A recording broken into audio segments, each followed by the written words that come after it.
that like, man. Get me back in the algorithms, y'all. Hit that like. Help me out. Work with me. Lex, you got the floor, bro. Yeah, peace, man. I just want to say I think that we're mixing two different conversations, like the social political reality and our personal emotions and, how we feel about something. Socially, politically, and economically, Black Americans have no benefit of being African. None. Outside of feeling like, oh, I'm connecting back to the homeland or something like that. But Africans have every benefit when it comes to being Black. Can you hear me, sir? I'm listening. We all hear you. Okay. And so there's only one group of Black people on the planet, man. That's us in America. So just look at the example we was just given. You can go to Africa and people are talking about them overcharging you or whatever, but that's really in the markets, you know what I'm saying? And because when we go over there, there's nothing to get. Nothing. There's no benefit at all.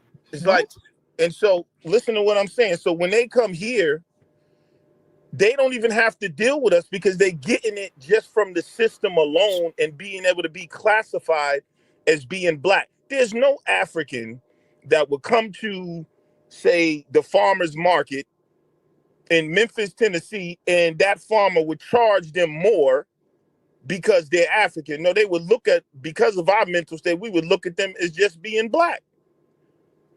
That's it. And that's the problem. But it's not reciprocal. There's no two-way street. There's nothing. And then why is it that there's an overstressing for Black Americans to be Africanized? I want to see this conversation with the Trinidadians. I want to see this conversation with the Jamaicans. I want them to put African before Jamaican. I want them to put African before Trinidad. They're not just Jamaicans. They're not just Africans. They're not just Puerto Ricans. Let's make them African Jamaicans. They won't go for it. So everybody is gaslighting up Black Americans because they know it is a one-way relationship. Now, I think the reason why a lot of people, and trust me, y'all know, I came from a Pan-African mindset, and I think it's a beautiful idea. I don't hate my brothers and sisters in Africa, but I know they know we're different. They know that, bro. And think about this. How far is Africa away? Y'all, we sit around here talking about Africa when we're in America, when we got politics going on, we got lives to live here, everything here. So the only if I was to get up and go to Africa, first of all, I'm gonna have to save enough money and do all this. It's only gonna be a benefit to them when I get there. When Africans come here, how does it benefit us? Because they'll come here as Black and get whatever Black people have fought for and da-da-da. But when we go there, what do we get? What is the, and here's the final question. What is the benefit of Africanizing foundational Black Americans? What do we get out of that besides maybe an emotional connection? You asking that question? When you go over there, you're number one. Like if I go to Zimbabwe, they've lowered their money so much. I walk over there, damn near a trillionaire. So when you say what you say, here as a Democrat or a Republican, you vote because you want the rich to pay the taxes and the poor to get the tax breaks. So when you go over there as a millionaire to a billionaire with the white man's money, see, that's what's giving you the advantage. About the white man's money, but you're about to go get some African money and you don't even want it. All right, but here's my point. You sound convoluted. Real quick, Osar, real quick. I hear you. If you have money, but say I don't have no money. I'm just a brother who want to go. Hold up, bro. I want to go back home to the motherland, but only got $1,000 in the bank, bro. If I get over there, even the brothers that go to Ghana, they gotta pay them. We can't go there unless we come with something. But they can come here with nothing, absolutely nothing. And they brag about that time. I came here with nothing. I worked hard, nigga, all that type. But we go over there, we got to have this, we got to have that. There's no opportunity. There's no health care. There's no free education. So what I want y'all to know is they are gaslighting and playing you. They know they different. They really don't, they know they don't consider you the same. That's why when you go over there, they treat you different. Now, the example y'all gave earlier, you were saying anybody, if they see you got money, they'll take advantage of you. No, that's not true because they don't do that with each other locally. So they do that with foreigners. But if we had this black connection, why you treat me like a foreigner? Shouldn't it be, oh, the brother came home. You know, we're happy to see you, brother. Here's a discount. No, nigga, you get triple prices. You treat it just like a stranger because you are a stranger. That's why. Let's just be real about that. That don't mean we don't have African genes. We don't have some African heritage. Bro, we are fully American. There's nothing African about us besides some leftover stuff in our DNA. All right, let me bring on Brother Lai to rebut that or to counter that. Brother Lai, you on the line? Peace and blessings to everybody on the panel as well as your families, man. Peace, Brother Law. Peace, Brother Law. Salam Stay in alaikum. touch with you, Miss K, all the time. We talking about Jamaica right now in Africa. You're in Jamaica? No, but I'm. Go ahead, Brother Lai. I mean, I'm listening to Brother Lex speak. Where's Lex from? I was born in Nashville, Tennessee. Okay, the interaction that you would have from people in Nashville, Tennessee, you really can't compare it to somebody that's been on a day-to-day basis living in New York City. It's entirely different, brother. I lived in New York City, bro, for years. Okay, with that being the case, you're honestly going to sit here and say that Africans amongst here and African Americans here in the diaspora of America is not somewhat similar or somewhat more so influenced by Africans that come from Africa here? They don't bring anything to America? Culture, seasoning, foods. What culture? No. What do they bring? I'm talking about how does it benefit us? Your cell phone that you're talking on right now. Brother Lai, it's a one-way relationship. Y'all have got to stop being in love with a place. No, brother, the phone that you're talking on, the actual minerals used for the cell phone itself, come from Africa. Yeah, and they don't even control it. Everybody uses African minerals. But you Everybody saying uses the African mineral because they're exploited. Like, yeah, France is controlling the African minerals, and before Ibrahim Traore, they had no control over none of their resources, and they're in their own land. So how are they going to benefit us if they can't even take care of themselves? That's why they come here. Lex, what you're missing is there is not going to be any immediate return from Africans and African Americans because there's so much damage done between the two, right? Exactly. We have to bridge a unity between each other before there could be any transactional benefit between us. What unity? That's what I said. We have to build unity. Let me repeat myself again. We have to create unity for there any transactional benefit can come about. That's why all these other communities are benefiting because they are united with each other and they're able to benefit with each other. But we are disunited. When you speak on gaslighting, you one of the biggest gaslighters against Africans. You try to gaslight us on this panel against Africans. No, and you want an immediate benefit from them. Bro, and you cannot have that. Are you speaking of, you said other communities are benefiting from it. What communities? The Chinese. Other communities are benefiting from unity, from uniting with themselves. Can I jump in? That's what I'm saying. Can I jump in to assist? Time out. Everybody time out. I want to get the people that ain't speak yet. Big Guns is in the building.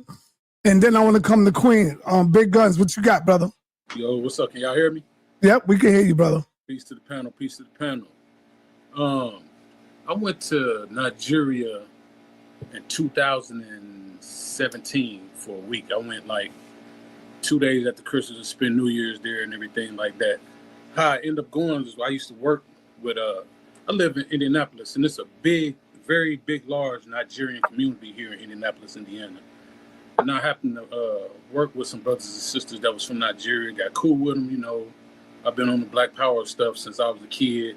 So I was trying to, you know, learn about their culture and, you know, just learn about Africa, motherland. So they said, well, JT, come on, you know, we'll go over there. You don't need no money or nothing. I pay for your ticket. So I hopped on the plane, went over there, and I flew into Lagos. And then I went to, it's called Ile Oluji, and it's in Ondo State, O-N-D-O State in Nigeria. On the way there, well, let me tell you, I'm going to try to not make this long, but I'm going to give you my perception of how Nigerians are against Americans or towards Americans. I ain't going to say against, but towards Americans. As soon as I got to the airport, we had to wait for a driver to come to take us to the hotel. We stayed in a hotel in Lagos overnight. My buddy who I went with, he already had a car over there. So we was going to stay in the hotel overnight, drive the car to Ondo State, right? So we standing in front of the airport trying to get a cab to take us to the hotel. I got this kind of hair. So the brothers seen that, you know, it's not many Nigerians over there that got this kind of hair, got locks. So they seen my locks. Oh, America. I was like, yeah, I'm from America. He's like, where are you from? I was like, I'm from Indiana. Oh, my brother, this and that. Took out an American flag pin and pinned it on my shirt, right? So he marked me, basically.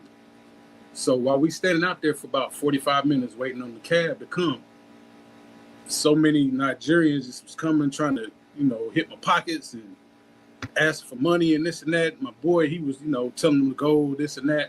And he looked, he seen that pin. He said, JT, why you have this on your shirt? So he took the pin off, threw the pin on the ground, cab came. Next day, we were on our way to Ondo State, and they had 2 sets of, I guess, like police or whatever. One set had on, like, the hats, the green berets wear to the side. They had on all black and red. And then the next set, they were dressed like military with the, I guess, the military helmets on and whatnot. So driving on the road to Ondo State, they had the roadblocks. So, like, they'll take, like, a big log and throw it in the street. So when you pull up to the guys in black, you know, they was pretty nice. Just give them a few naira or whatever, and they'll let you go on about your business. So we end up pulling to one of the military type dudes. And I guess my buddy who I was with, my coworker, didn't offer him enough money to go through the roadblock. So he had the AK, cocked the AK, took his hat off, telling all the other cars, go around. I mean, just getting by. I'm like, oh, shit, I'm finna die in Nigeria on the first day. So we was in the truck. He opened up the truck, started taking all our luggage out, going through it, this and that. Going, said, man, what's wrong with him? What's he tripping off of? And he said, he wants, I said, man, give him some damn money. I had a couple of bands on me. I gave him $40. Here, man, you cool? Thank you, brother. Thank you. Yes. Helped us put the stuff back in the car, and we drove. We drove to Ile Oluji.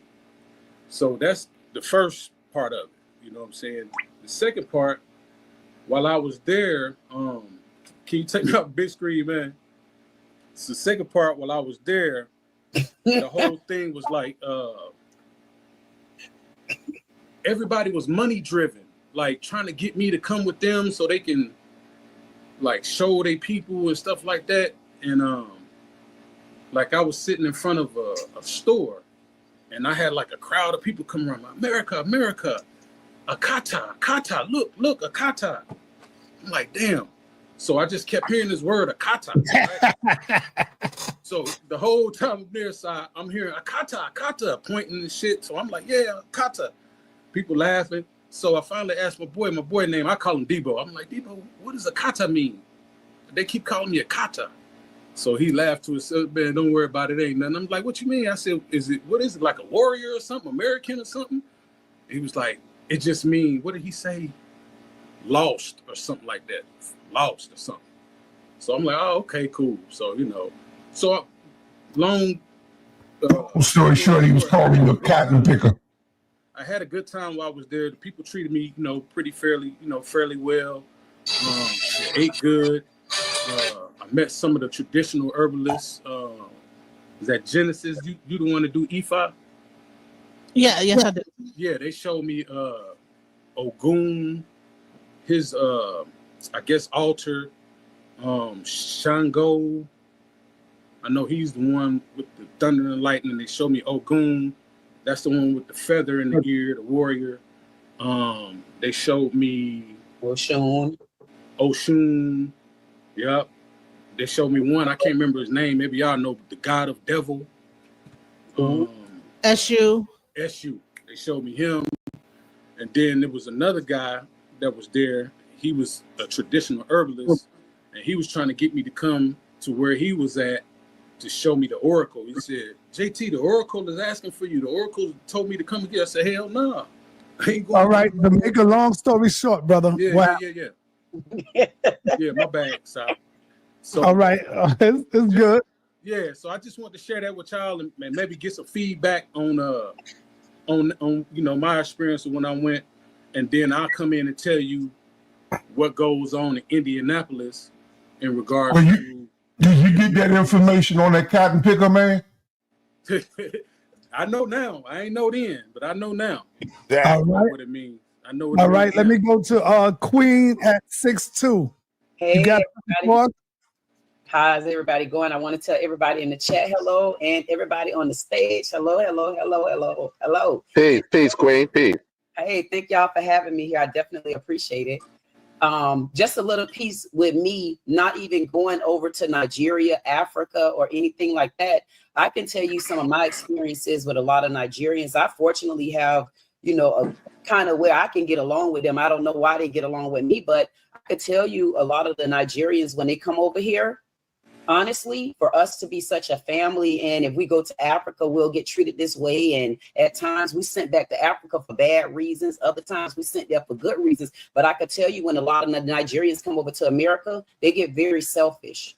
They get selfish with a lot of different things. And I got proof of it. I traveled training doctors in the hospitals. And one of the experience that I did was there's an EMR system, which is a software called Epic. The Nigerians come over and they get all the knowledge that they can in our American software. And then what they do, they shelter the information amongst each other, and they lock a lot of the Americans out, especially Blacks.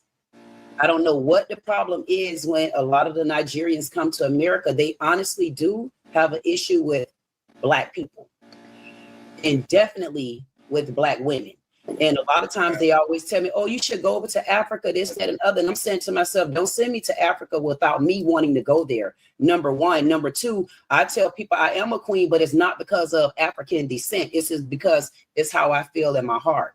And I just want to know if we're welcome to Africa and this right here and the other, just like the guy before said, what is the benefit other than us sightseeing, other than us seeing what they have around, other than us telling us what's beneficial to them. When I go over to Africa, I want to know how will I benefit, because when a lot of them come to America, they do get a lot of benefits. I don't see me getting those benefits without having to put certain feet in the ground, elbows in the ground, and knees all in the dirt and the muck.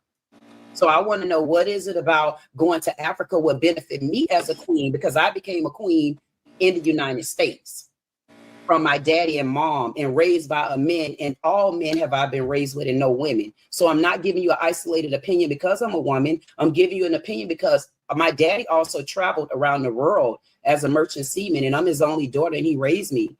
The treatment is not the same when we go to other countries, period. All right. Anybody want to answer her?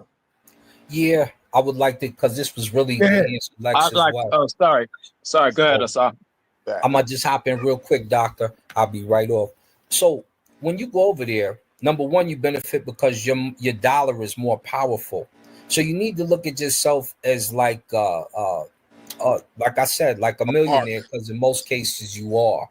When you go over there, the smartest thing to do is to set shop up. My partner, Moray, is over there. He went to go see Saber Reggie right before he left out. He's bought a compound over there. He's about to start renting out. Plus, if you want to move over there, you'll be able to do business with an American in the compound. Your rent is $300 to $400 a year.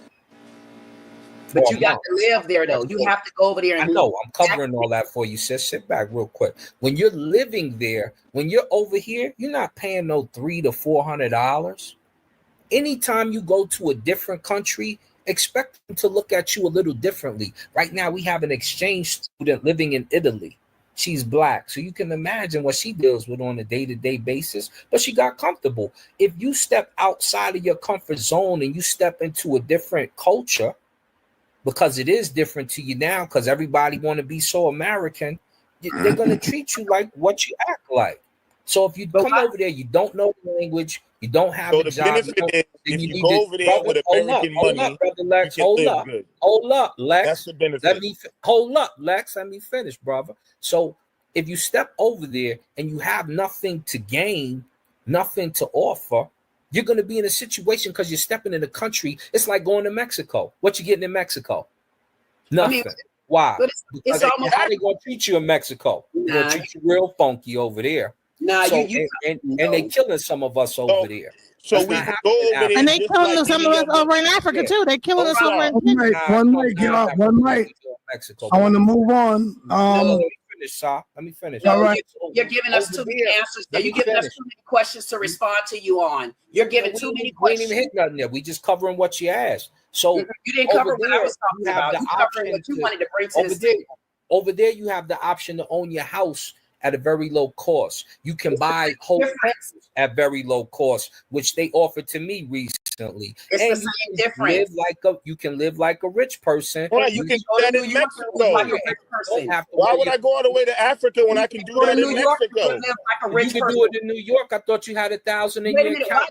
Why do we have to go to other countries and get comfortable? You're not balling right. You can get comfortable where you're at. Out here. You ain't got the money. Comfortable where you're at. That's the wrong word to use. Comfortable ain't the word that we want to hear when you trying to tell us to go all the way to another country that don't even accept us get your money up.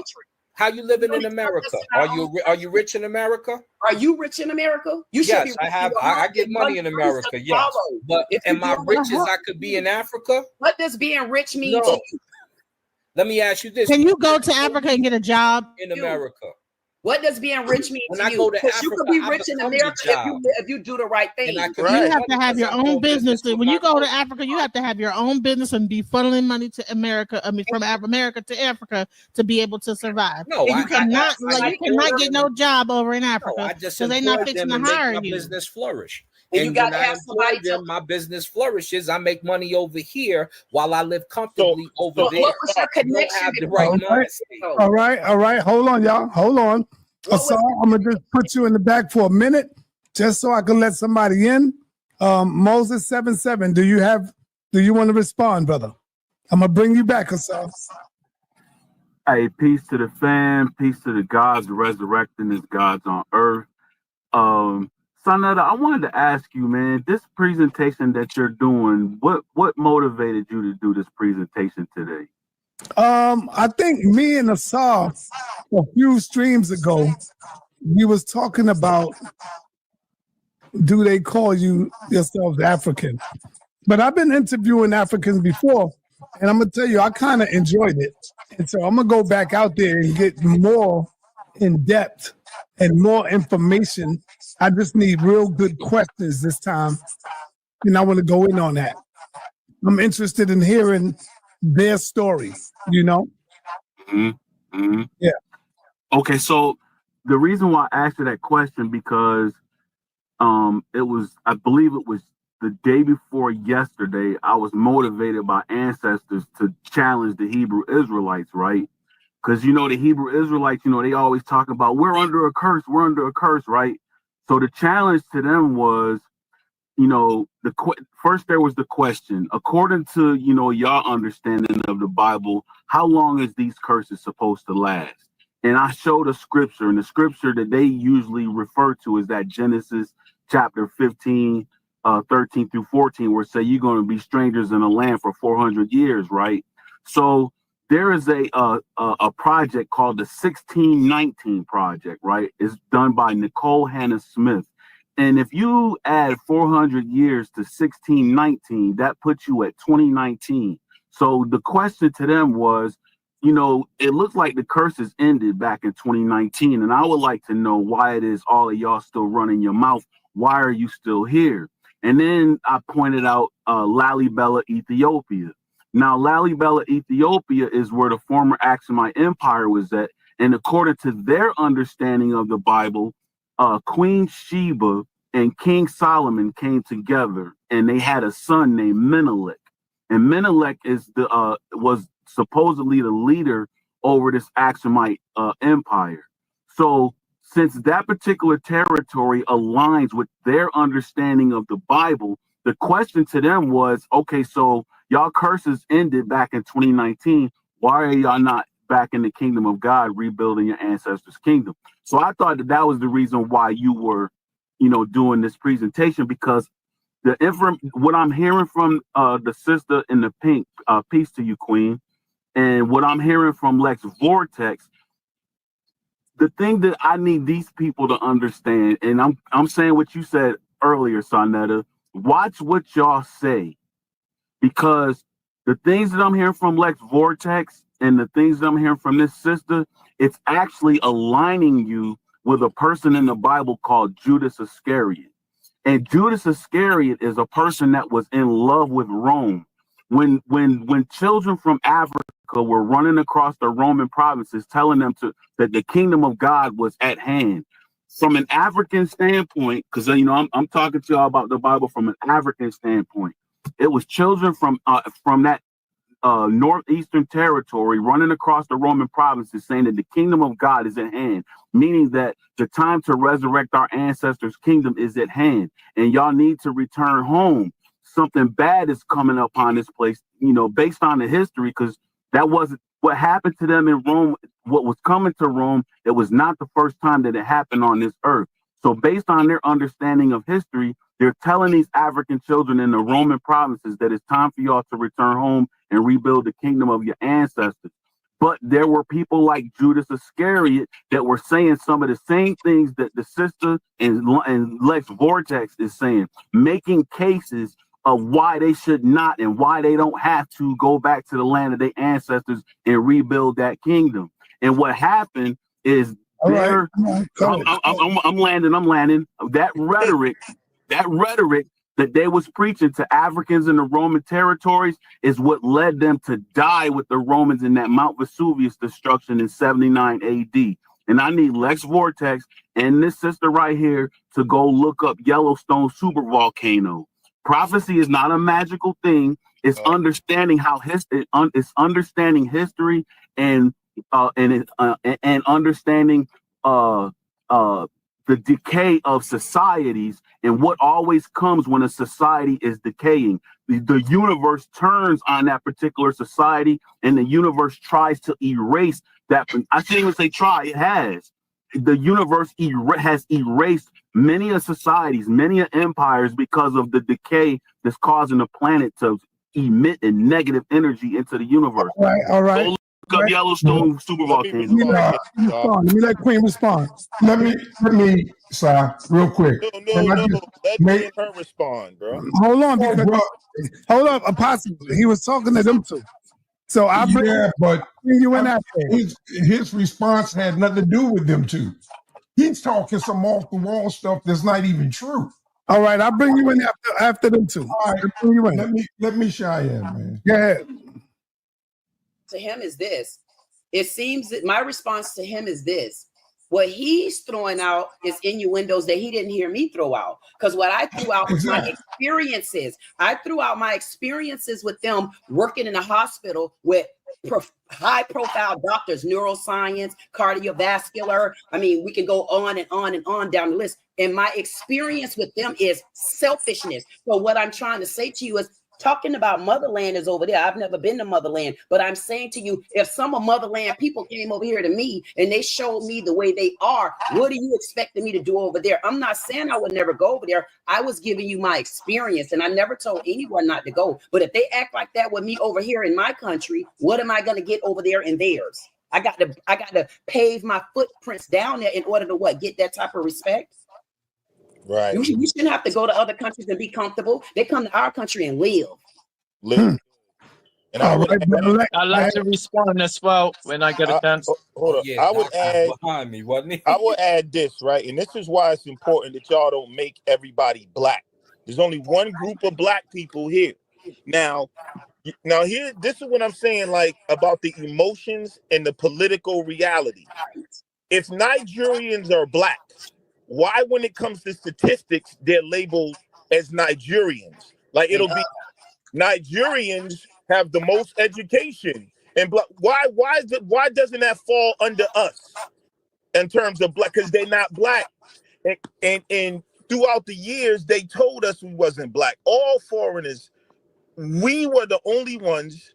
See, this is what I mean by the gaslighting. We were the ones that started Pan-Africanism and made everybody black, because we had a view that these people would come here and they would side with us against white supremacy.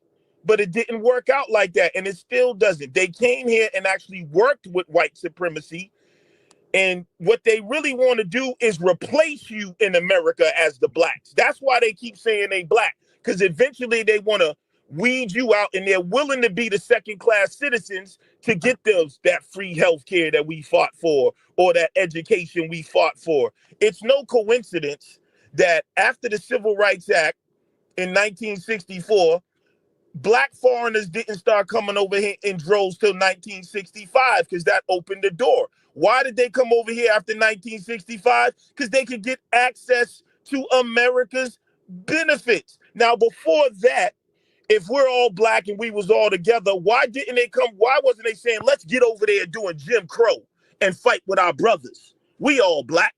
Let's go over there and doing all the redlining and help them out. Why didn't the African kings with billions of dollars say, oh, they're redlining our brothers and doing this? Let's send them $1 billion. I know Africans personally who can give you $1 billion right now, transfer it to you and not be hurt. So, well, you see what happened with Gaddafi. Right, I was just getting ready to say that. You see what happened with Momar and Farrakhan. They wouldn't even let us have it. One mic, y'all, one mic. Now, in terms of what Moses was talking about, Moses, all right, where were you born, sir? I just want real quick, just tell me where you was born. Born and raised in Syracuse, New York. Where your family from? My dad comes up out of Suffolk, Virginia, and my mom's family comes up out of Hidden Night, North Carolina. All right, brother, you have been duped. Your roots is in Virginia, bro. And this is what I'm saying. Like, it was cool. This is what happened, yo. When we lost a lot of stuff, we wanted to connect back to a place because we didn't have an identity, honestly. But we developed a culture and a whole new identity and a whole new expression right here in America. And it's a unique culture and expression. And it happened over time, over development. We became something different. And here's my last question. In 1,000 years, Moses, will you still be calling us Africans in America 1,000 years? No, bro. So it depends on what time. It's your recent history that counts. And while your mind is over there, they're over here trying to take from you. And your love relationship is like a pimp and a hoe. You so in love with Africa, you don't see that it's pimping you. Unbelievable. Unbelievable. Yo, stop. Gaslighting at its best. Stop. Come on, man. Stop, y'all. We got Apostle now. Yeah, now I'm gonna answer his question. I don't know. The sister did, she responded to it. I'm gonna answer his question. Genesis 15 has nothing to do with curses, as far as that's concerned. Okay? Nothing. You go to Deuteronomy 28. If you want to find the curses that we are under came from Moses. Genesis 15, Moses not even born. Okay? And the curses were perpetually. They're forever. But they're not cursed. Listen, everybody didn't do bad, although everybody fell underneath the curse, because it's about a tribe. It's not individual. It was about a tribe of people that did not do right. So therefore, the curse came upon all of them. But he put a condition in the curse that if we return. So we're returning. And he already has the date in mind. He didn't tell us to go and build up Africa. He told us to abide until he returns. He will establish us. He will gather us from the four corners of the earth. What are we cursed for? What are black people cursed for? The Bible says in Deuteronomy chapter 28, these laws that I've laid, if you keep these laws and these commandments and these statutes, which I have laid before you on this day, and do them, I will bless you. I will bless you going in, bless you going out, bless your home, bless your family, bless the ground you walk on. But if you do not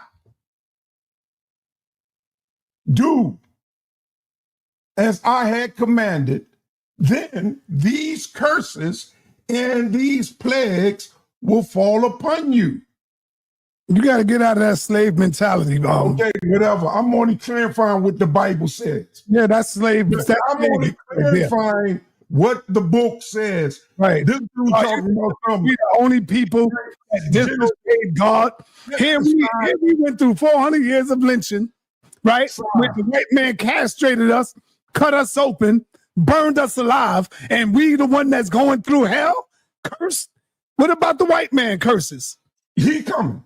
They coming. Oh, man. That's why. If you let them talk uninterrupted, why are you interrupting me? I'm almost done. Go ahead and get done, brother. Just wait on You know, I mean, that doesn't make any sense. You just can't hate Go God. ahead and get done. Go ahead, brother. Go ahead. So it says that when we respond, if we did the right thing, we never would have been cursed. Okay? I'm not cursed. I'm highly blessed. I wasn't even there. But I understand that I have to go through it. But while I'm going through it, it's like gold. Gold has to be tested. It has to go through the fire in order to get the impurities out of it. But when it goes through that fire, when it comes out on the other side, it's better. It's pure. It's more valuable after it's gone through the fire. So you're cursed, Apostle, right? My point is, I said I'm not. My point is, as a people, as an Israelite, we are under a curse. And 1619 didn't have anything to do with it. Speak for yourself. 1619 is some date that somebody came up with. Yeah, just like they came up with Moses.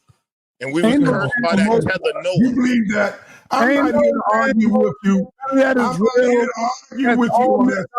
Brother. That's all. I'm here to give the book correctly. Yeah. You can't give it correctly if you ain't got the correct book. I had the honor of talking to two of the generals along with the captain on Thursday night. Man, I'm walking high, brother. Yeah. You spoke to two enslaved generals. So what? That's right. That's right. Whatever.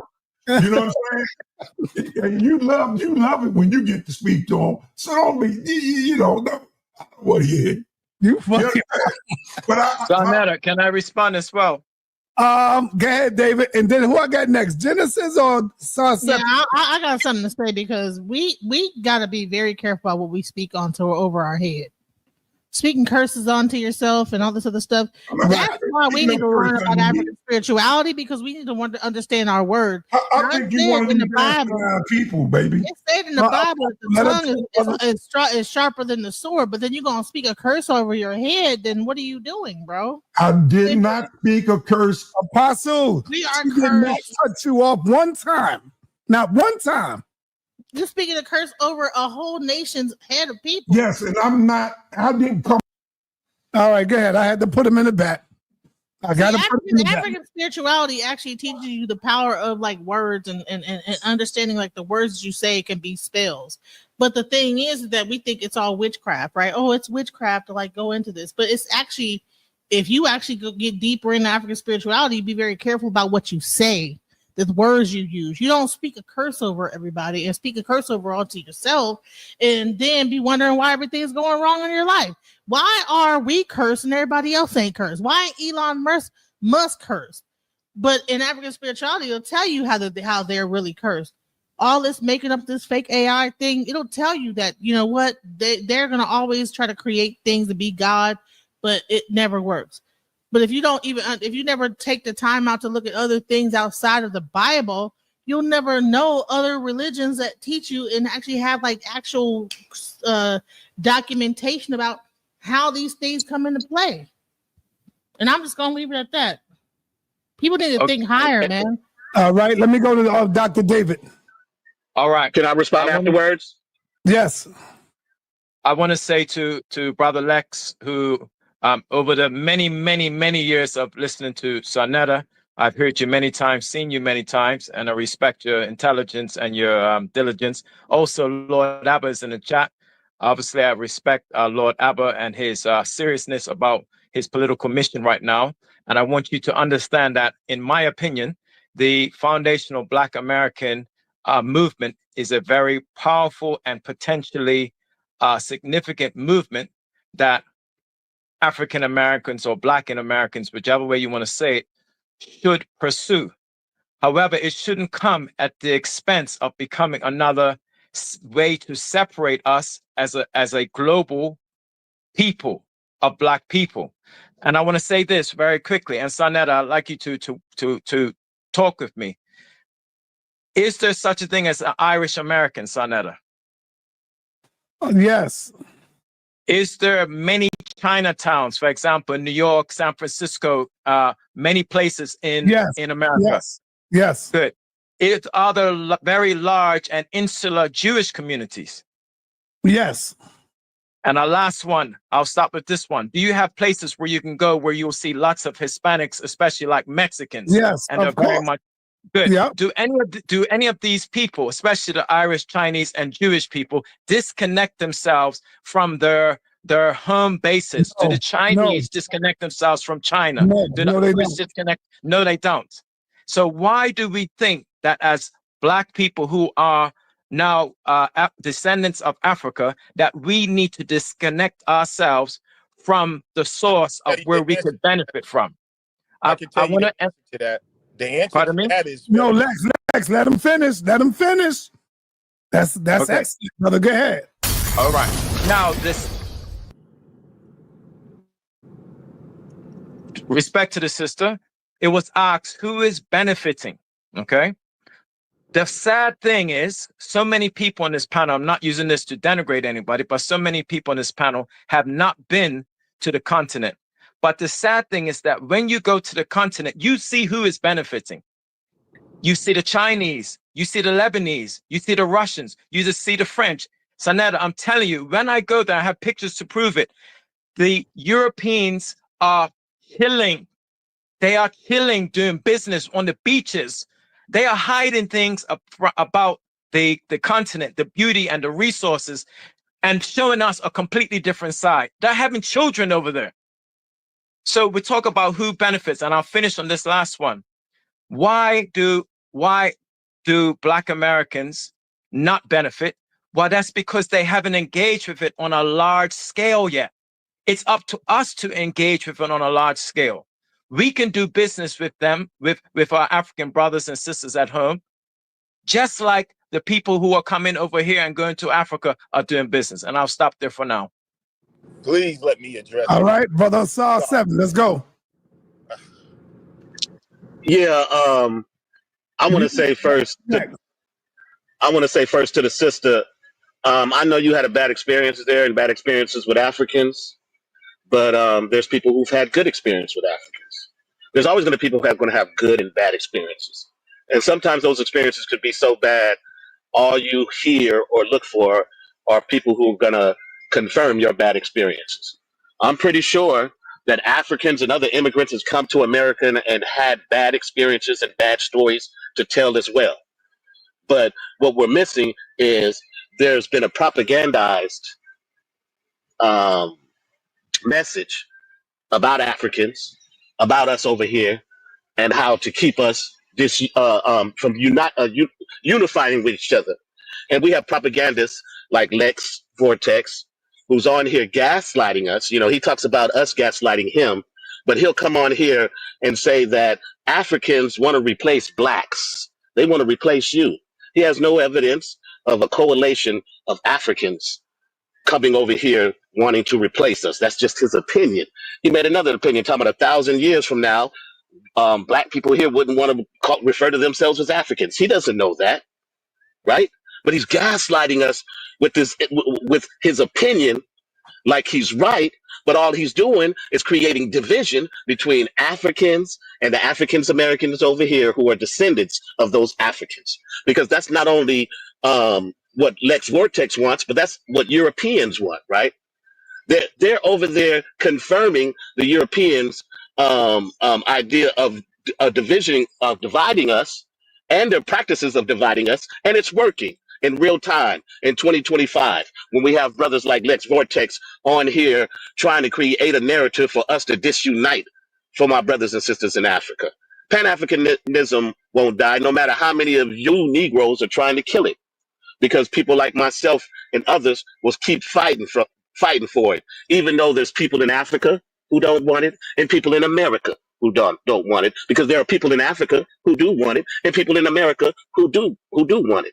So we as black people, black Americans, African Americans, however you want to put it, we need to get over ourselves and do like everybody else in the world, like that brother outlined. They don't run away from their lineage. They run towards it, embrace it, unite, and build from it. And I'll land my plane there. All right, let me respond to that, Shaw. Go ahead. Brother, you need to look up the definition of gaslighting. Number one, he said they're bringing division. Where's the unity, bro? See, that's what I'm saying. Gaslighting is when you try to impose the lie the other way around. I expressed earlier that we were the ones for the last 100 years promoting this unity. And then you say we trying to divide. Well, you got to tell me what we're dividing, because there has been no unity. There has been no global black togetherness, and that's been well proven. So I don't think you know what gaslighting means, sir, in absolute terms. Now, let me address that. Now, hold up. What you're talking about is gaslighting, because we've been the ones, bro. It was us who pumped up Africa. It was us who brought honor to Africa here. We were the ones saying the motherland, rocking the dashikis, holding the beads, saying the motherland in the music. All of this, y'all over here. Look at y'all. Half the people on here big up Egypt, talk about Egypt and all of that. So we did that. So you're gaslighting. And if I'm causing division, you got to tell me where the unity ever existed. It didn't. When I say they want to replace blacks, you say there's no evidence. The evidence is in their actions. Because when they come here, I guarantee you, when they go to the Department of Education and they ask them who they are, they don't say, "Oh, I'm Nigerian, not black." See, when the benefits is there, that's when the unity is there, when they can get some benefit. But when there's no benefits there, all the unity seems to disappear. And in terms of 1,000 years, I think you missed the point.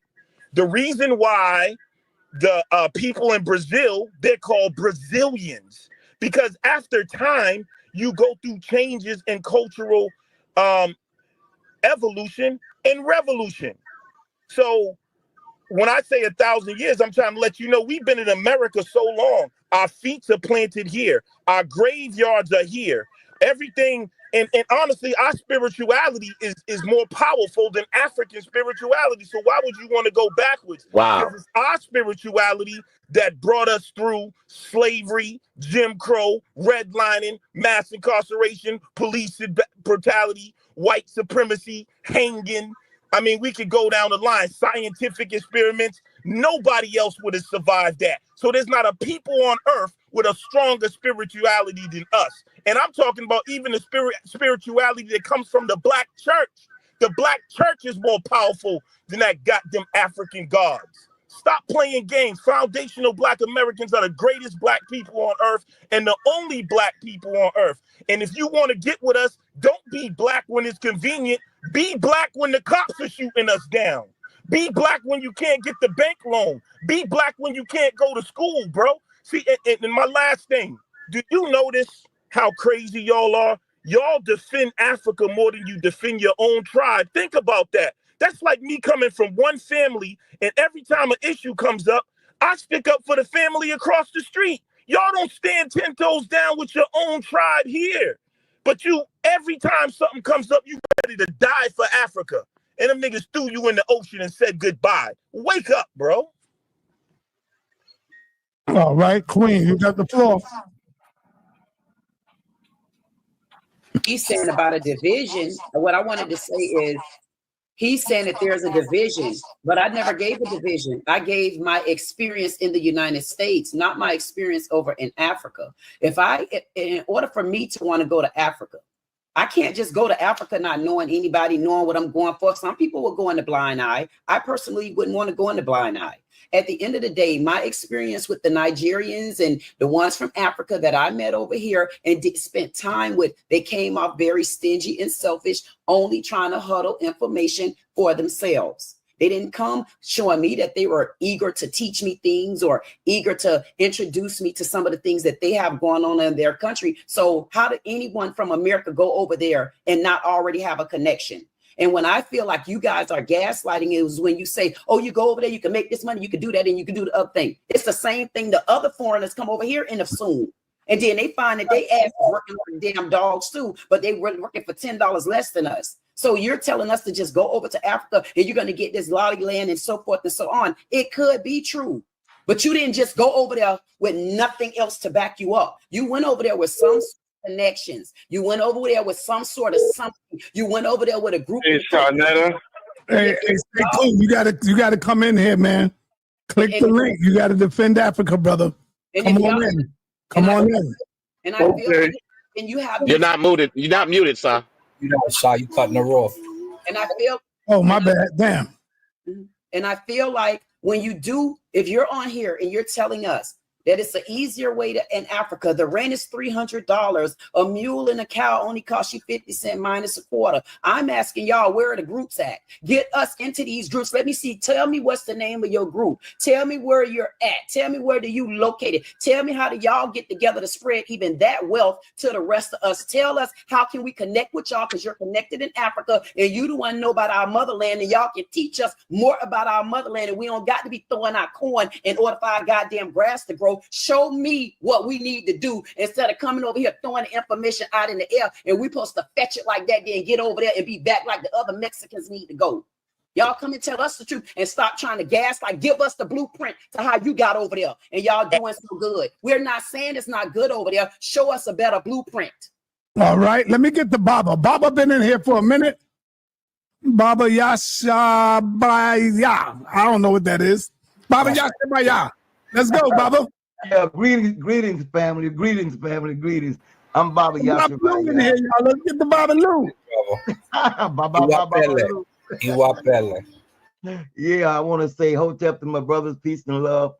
I was sitting back because I'm 79 years old, and I've been in the African spirituality for the last 50 plus years. I've been following Brother sa.neter for a number of years. I listened to your talks and things, and I had a chance to come on. And I'm sitting back listening. Everything we're talking about, we've been through a lot of this in the 60s, 70s, and the 80s and 90s. And I'm loving to hear our young people rehash this. What we're lacking here in this diaspora is cultural cohesiveness. Yes. So you talk about, and we have not identified ourselves. We let everybody else put labels on us. We have not chosen a name that we're going to follow and identify by and build by and work with. We had Brother Bay on from the Washitars of the night. There are a lot of things we're doing. I'm into Little Louisiana where the ancient mounds are. A thing called the so-called pyramids in America. I live about 8 miles from from Buried Mound. And I'm listening to y'all, and y'all got one great conversation. And we need the dialogue. We need to come out. But just remember this. Now I'm going to go somewhere with this. Everybody that's in Africa was not always in Africa. The Yorubas, so-called Yorubas, migrated there from the sub-Sahara. You know, you got other groups in there, and then you got 54 different nations, 2 or 3 different thousand tongues, most of us French. How are you going to connect with everybody and know what everybody's idea is? Remember, we've been doing this a long time. I've been with the Pan-Africans. I've been with No Carb. I've been with the movements. I'm a member of the SCLC under Dr. Ralph Abernathy, Dick Gregory. We've been through all this already. When are we young people, you all, and we have really not done you young people right. We did not leave you with a legacy. We did not establish an identity because for the last 20, 30 years, we've been trying to find out. We've been a Hebrew Israelite. We've been Muslims. You name it. We've been in everybody's camp. Where is our original camp? Who are we and what? And not only but what and who are we?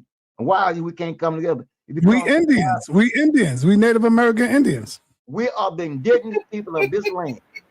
We are the original organic people of this entire planet, not just in Akubilan.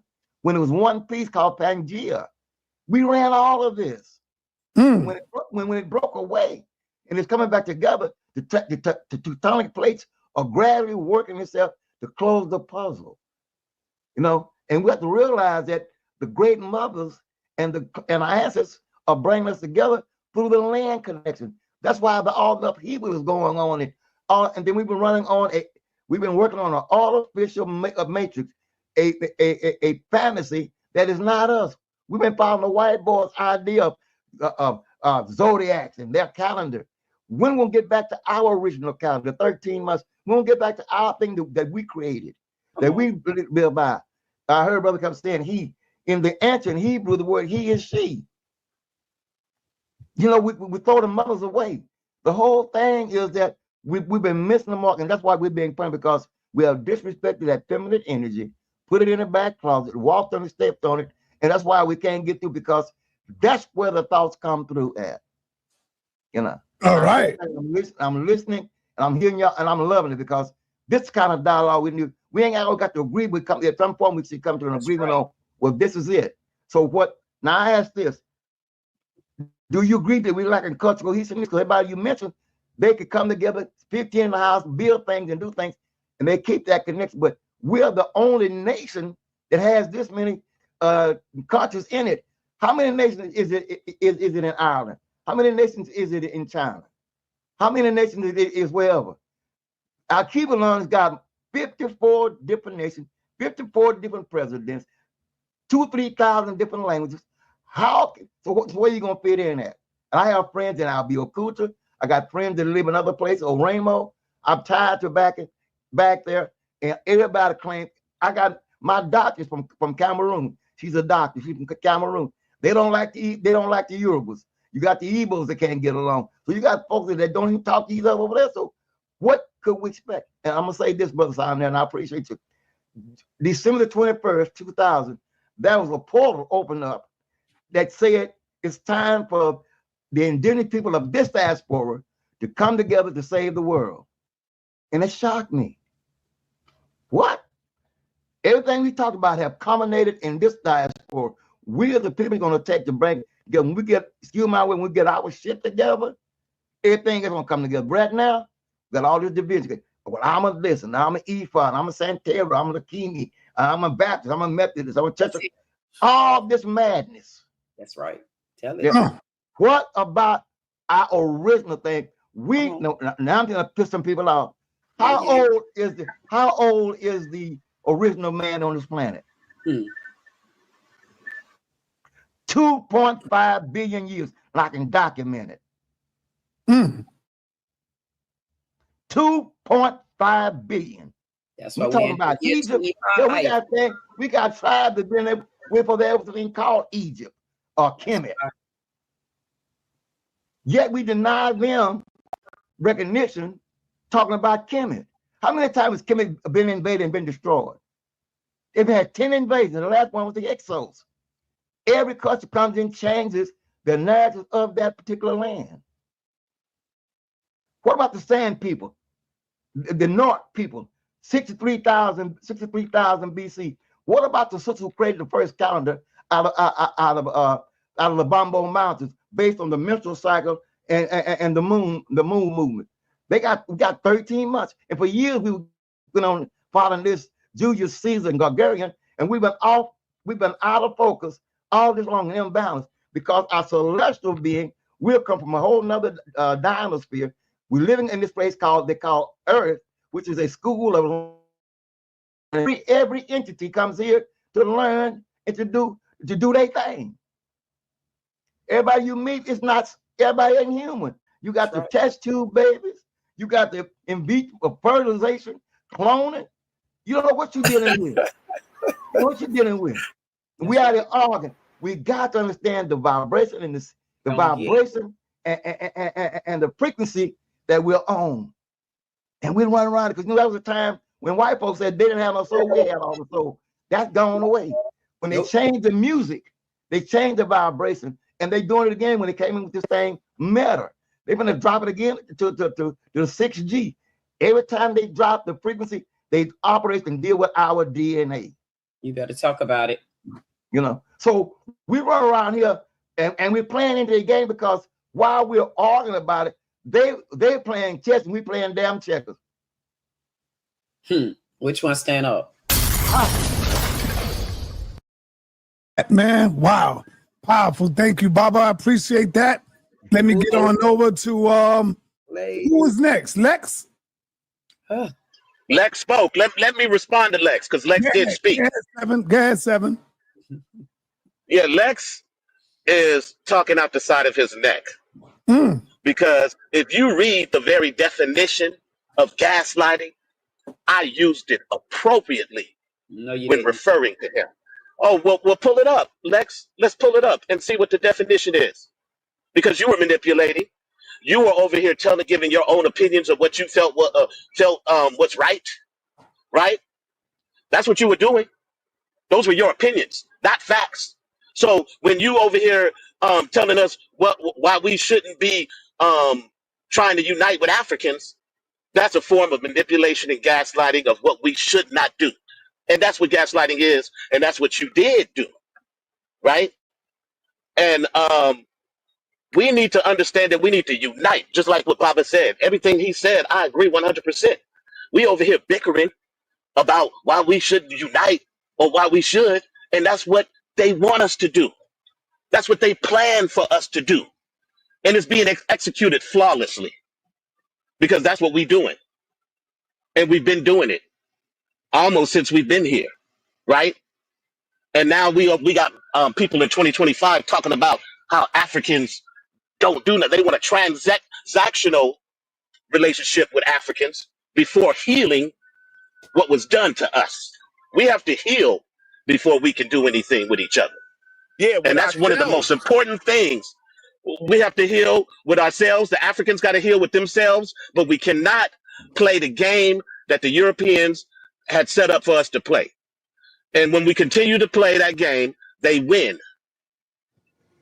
They win that game, brother. That's all tether babble, bro. Like at the end of the day, tether babble. Honestly, tether like, babble. Let me tell you why I say it, bro. All of this, all that other talk, honestly, is all mumbo jumbo in today's reality. One brother want to go back. People want to talk about going back to a culture. We've developed the richest culture on earth right here. We got a culture. We've been had it. We just never honored our own. And in today's political reality, all that stuff you talking is meaningless because everybody is going for self. And then y'all want us to connect, and y'all keep saying we need to know who we are. We telling you who we are. We're Black Americans, but no one will allow us to tell you who we are. Everyone wants to tell us who we are. You know why? Pan-African money is drying up because Black people are starting to honor themselves. It's not about what somebody else wants us to do and it's about what we got to do for ourselves first. Now, maybe, you know, when there's a respect for our lineage and a respect for our people, we can truly even practice Pan-Africanism. But you can't even practice it till you get your own self together. It's like when people say, if you want to be in a relationship, you know what I'm saying, you got to heal yourself. You can't come in with baggage. So we right now, Black Americans are cleaning their house. They're not worried about not one other group, not nobody else on earth, because nobody worried about us for the last 200 years. And why is it a problem that we celebrate ourselves? Nobody else runs into friction when they just say they celebrating ourselves. Nobody complains about Caribbean, the Caribbean parade or the Jamaican flag. As soon as Black people throw up their flag, the rest of y'all go crazy. You know why? Because you know when you see that FBA flag, the tethering is over. The benefits are over. The being Black when it's convenient is over. All your programs. Like, for instance, this is a foundational Black Americans support this channel. We're the Nigerians and the Ghanaians and the blood that support sa.neter. This is what I'm saying. When you look at when you look at Umar Johnson, he wants to build a school for Africa. Who funded his school? Foundational Black Americans. You look at Doodoo Butter with his Jamaican ass. Who's funding that fucking scam in New York? Foundational Black Americans. Even on this channel, you get a few Africans here and there, but why is it all foundational Black Americans at the center of everything? Everything. It's us just like they want to get us in this immigrant thing right now. Why? Because don't nothing move without us, because we got that spirit and they know they got to stay attached to it if they want anything to be successful. Why not take care of your own house first? We don't got to hate. I love Africans. I love Korea. I love them all. But let's take care of our own house first and let them handle their own business. And let me just say this. There's an African that was on TikTok that was talking about how he was getting like some land built, right? And he hired a bunch of Mexicans and also Blacks. Do you know that those Mexicans went to him and said, listen, we will cut the price if you actually like fire all the Black people that were on the job. And he went on TikTok and really had a problem with this, you know what I'm saying? So there's a thing going on, not just, we only talk about the Africans and what they're doing, but there's also even with the Mexicans and the immigrants and this, they all stick together. Listen, I get my cousin, my uncle, we'll do this whole job for you for free, and or for a little or nothing, you just fire them. So we have to really understand we're under attack. All right. Asar Mka, you got your work cut out for you, man. Lex has laid down the groundwork. He's pulling away with the W. You got to bring him back home, brother. Let's go. This is easy work. Shh. Watch your own phone. So it's two. So there's two things. I know, right? Get him, little man. Hey, really pulling away. This here, pick it up and watch it. Or go with your Grammy. Now, there's two things. One, we're operating backwards. Why are you going to a place that doesn't have a higher economic value than yours and looking for a job? Arabs come here, Hindus come here, Mexicans come here. The world comes to America, they come to Europe. You know why? Because they can make money off of us. Why would you go somewhere where there's no, they don't make money off of you. Generally, they come to the Black community. It's not your one at a time. Let them go, Lex. When Mexicans come here, you don't see anybody working at their shop but Mexicans. So you know right. Lex is lying. If you see Hindus come here, you don't see anybody working in their shop but Hindus. Because they know that once they have the ability to make that American dollar, they can make it back home and they can make it here. But that's intelligence, though. Exactly. But that's intelligence, though. You can't be mad at the Mexicans for only hiring his people. And this is my point. Hold on, what? This is my listen for cutting me off. I'm sorry, but Saj just said something crazy. Cutting me off. No, I didn't. I'll break it down when my man leave. When I saw finish, I'll break it down, Lex. Okay. God, dog. So and Lex ain't leading nothing. Yeah, he did. Sit down for 2 seconds. When you go to Africa, you shouldn't be looking to get a dollar. You should be looking to create the dollars for yourself and for them. When you go to Europe, That's when you look to cook and to ask for money. Why? Because the euro is worth more than the American dollar. So why would you go somewhere that they don't have money and ask them for money instead of going to Europe, where people go to in order to gain economics, because they have the highest dollar, the euro. This is what I'm talking about. You work and operate backwards. The second thing, you see people who come here, migrate, make money, and send it home. Africans are the only dummies who come here, migrate, and won't send the money back home if you're African American. Why? Because you're scared. Home to where? That's what I'm saying. This is our home. Why is he still talking? So I put him in the back. That wasn't me. Put him That in was the back, B. Bro, that wasn't. I'm sorry. That was me. That was me. I said that home to where. I'm sorry. When you think millionaire minded, you're thinking I can go over here and I can retire. You want to try to go retire in Alabama, where you know you could get lynched next week. If you really want to live in Africa and make money with Africa and with your brothers and sisters and make that connection and live a healthy and wealthy life without worrying about police brutality and all these other things, your real escapism that you claim you talk about, you'll learn a different language, you'll get on your economic P's and Q's, and you'll start to do business with home, just like every other culture does, because they're smart. And for some reason, the African American has left his brain in a trailer park somewhere, or on that whip that they was hitting you with when you came over here on the good ship Jesus. The first. See that disrespect right there, y'all? So where do we send the money? Hold on. Over there, you need to go over there, set up shop, and then you start to send it to your business that you set up over. Let them finish. Over here, you can't buy a business. You could barely afford your house. But you mad at America. But you won't leave America. You know how convoluted you sound? The richest of us here. My partner, Robert Smith. I'm in Colorado. That's the homie. Robert Smith is here. I said, man, you should set up a school in Marbello. He set up a school in Marbello. That's the richest of us here. He's the most effective of us here. And guess what he does? He still travels. He has hospitals in Africa, hospitals in Europe, hospitals over here. He worth about $6 billion. You're not worth none of that. So did you ask him about business with home? Honey, you don't know what I'm worth. Right, hold on, y'all. Let me say this right quick now for Lex. You could be mad all you want to, but I'm not mad for the Mexicans only hiring their people. Right. I'm not mad. Be quiet, man. Let me finish.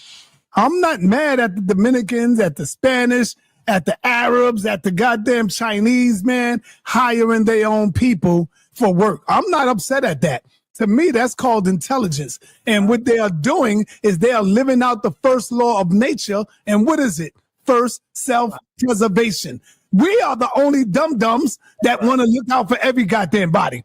So when we get into business, we want to bring in the Mexicans, the Africans, the Arabs, and we want to open our floodgates for every goddamn body. That's showing you that you don't have enough love for self first. You got to love yourself first, brother. So I'm not mad at nobody for hiring their people first. They doing the right thing. We got to learn from that. The Jews, when you look at the Jews, they're doing the right thing, brother. All right, so learn from that. Let me respond. That's because they united. Hold on. So, thank you. You just buried yourself and don't even know it. So a moment ago, we was talking about everyone's black, Pan-African. If that's the case, then you should definitely be with FBA. Yes, you just said you don't care if they hired it. I thought we was all together. Now you're talking about self-preservation. But when black Americans are saying we taking care of ourselves, y'all want to argue and try to Africanize us and throw in Africa. And then, hold on. Let me, watch this. Now watch this. And then he insulted us just like a tether. He said, y'all said this is intelligence when they come here and do this. See how they insult our lineage? If they're so intelligent, why they couldn't do it in their own homeland? We built this. We're the intelligent. Because they know black people are dumb. They know black people are because I was burning you. Because they know black people are dumb, bro. So I didn't land my plane. I know it hurts. I didn't land my plane, but you cut me off. Intelligent. Why did they have to run and flee from their homelands and come to a place we built. When you look at America, why would we go? Why would we go? Why am I getting cut off, bro? I know it hurts. When you look at when you look at America, right? Why would we go somewhere else that we already have everything we're looking for and that we built, that our ancestors built? That would be the non-intelligence. They're coming here off of what we built. We built this financial empire. So they're not intelligent because they're intelligent. You can't come out of your raggedy ass house, come in my house and say you're more intelligent than me. You couldn't even do it in your own homeland. Now check this out. Let's reverse the game. Let's take all the Africans, my last thing. If we take all the Africans out of Africa, right, and put foundational Black Americans in Africa, there'd be a goddamn war. They would not take advantage of our resources like that. We would not sit down and be treated like some goddamn monkeys like them. Nigga, there'd be straight war. They would not do that. We different, bro. And so them people coming over here is not intelligent, because if they were so intelligent, nigga, they got their own land and they still can't compete in the world with all the resources. So don't disrespect my lineage talking about it's intelligent and then be hypocrites and say, I don't mind if the Mexican hire them. Well, foundational Black Americans are only hiring foundational Black Americans now. We only dealing with self-preservation. So if you have that law, then why are you against the people trying to practice it? It makes no sense. And you know what? I want to get in. I want to get in. I want you to come in. I want to get in real quick. I want to just ask one question. I mean, I only get one question. He was so damn long-winded. I thought Chris Tucker had to ace the room. Well, hold on. Thank you. What happened? I haven't got any questions in. Let me get one. I'm gonna get this one question. They don't even got to answer. I want them to think about this question right here. Then you go. I want to throw this out there in the wind, and I want to see. You next, King Jay. I want to know. So with this new bill that Trump trying to have passed, where you cannot bring your children just because you're over here illegally, and you go to having children, your children would not be a legal citizen. I wonder, once we put all the immigrants together and they start going back like they're supposed to, because we over how many thousands of them that we've already started sending everywhere, not just in Africa, not just in Mexico. We've been sending them back everywhere, right? So once we clear out all the illegals, and then we don't have to take care of their kids anymore, I wonder if we're going to see how countries really run. I wonder if we're going to see them countries stand on their own leg and be biggity while they're over in their own country instead of coming over here with all their mass manipulated plans. So I wonder what's going to happen if this citizenship thing gets stuck. How many You're talking about birthright citizenship. Right? Right. But the illegal immigrants are sent back to their own countries, right? So they should be able to go to their own country and to build the way y'all telling us to build up, and we this and we that. So we want to see if they can go to their own country and build the way they were building here. Let's see what happened when that Trump bill passed. Anybody down with that bill to see if we're going to have more money in the air, and then we can build and structure the way we're supposed to, because this still is our country. Because I've never been the Chinese. All right, hold on, y'all. Hold on. King Jay, you got brother. None of you, where's the classes at for me to go to Africa and learn how to make money over there? Where's the videos at? Which one of y'all on the stand can refer me to the video? I want to learn how to go to Africa and multiply, because I am a queen. Didn't y'all say all the queens sit up there? Tell me how. They're everywhere. They're everywhere on YouTube, sister. They're everywhere on YouTube. If I know you, you should have something. You say you know, don't you? Connect me with one of your billionaires so I could be one before 2026 hit, because this is a powerful year. I'm gonna say this after he goes. I'm gonna say something. All right, hold on. I said Mexicans hire themselves. Ain't nothing wrong with that. There's nothing wrong with that, man. All right. Chinese hired themselves. You don't see nobody in the Chinese restaurant but Chinese people. You don't see nobody there. I've never seen the rubber cooking back there. Mexicans cooking Chinese food. I mean, in Texas, it'd be Mexicans cooking at Chinese. Hold on. King Jay, you got the floor, brother. Peace to the panel. Two quick points. I wrote them down. I do agree with the brother that said it would be foolish why would we give up what we built here to go elsewhere? But I would say this also: if we do that, we become the bourgeois now. We become the ones that go over there and own the buildings, and now they're gonna really hate us. They already don't like us, but we going over there buying up everything. That's what they're doing. You better They're going over there just like colonizers. Come on. They're going over there building business. Let him finish, y'all. Let Jay finish. That's what I said earlier. So I'm agreeing with the brother when he says that, but at the same time for a different reason. I feel like we would be the, elite. Can't colonize what was yours. Yeah, and also the second point I wrote it down. After some point, we in this country, I think a brother mentioned earlier, we just become a different subclass. It's we are different. Like, we need to stay here. I'm with networking with all nations all over the world, internet age, but leaving what we got here now. So I'm with the brother with that. So I just wanted to add that in. All right, what's crazy to me? We always say things like, we built this, our mothers and fathers, we built this. So what? You built it because the white man was whipping your ass. Simple as that. Why you ain't building nothing? Be quiet. Be quiet. Why your asses ain't building nothing now? He took the goddamn chains off you. He took the belt off your ass, and now you stagnant. You ain't building nothing. You know you know what you building now? You building religion. You building God. You building power. While the white man is capitalizing. Oh, I need y'all to be quiet because I'm dropping these facts, and I know it hurt. You see? So you know what you're building now?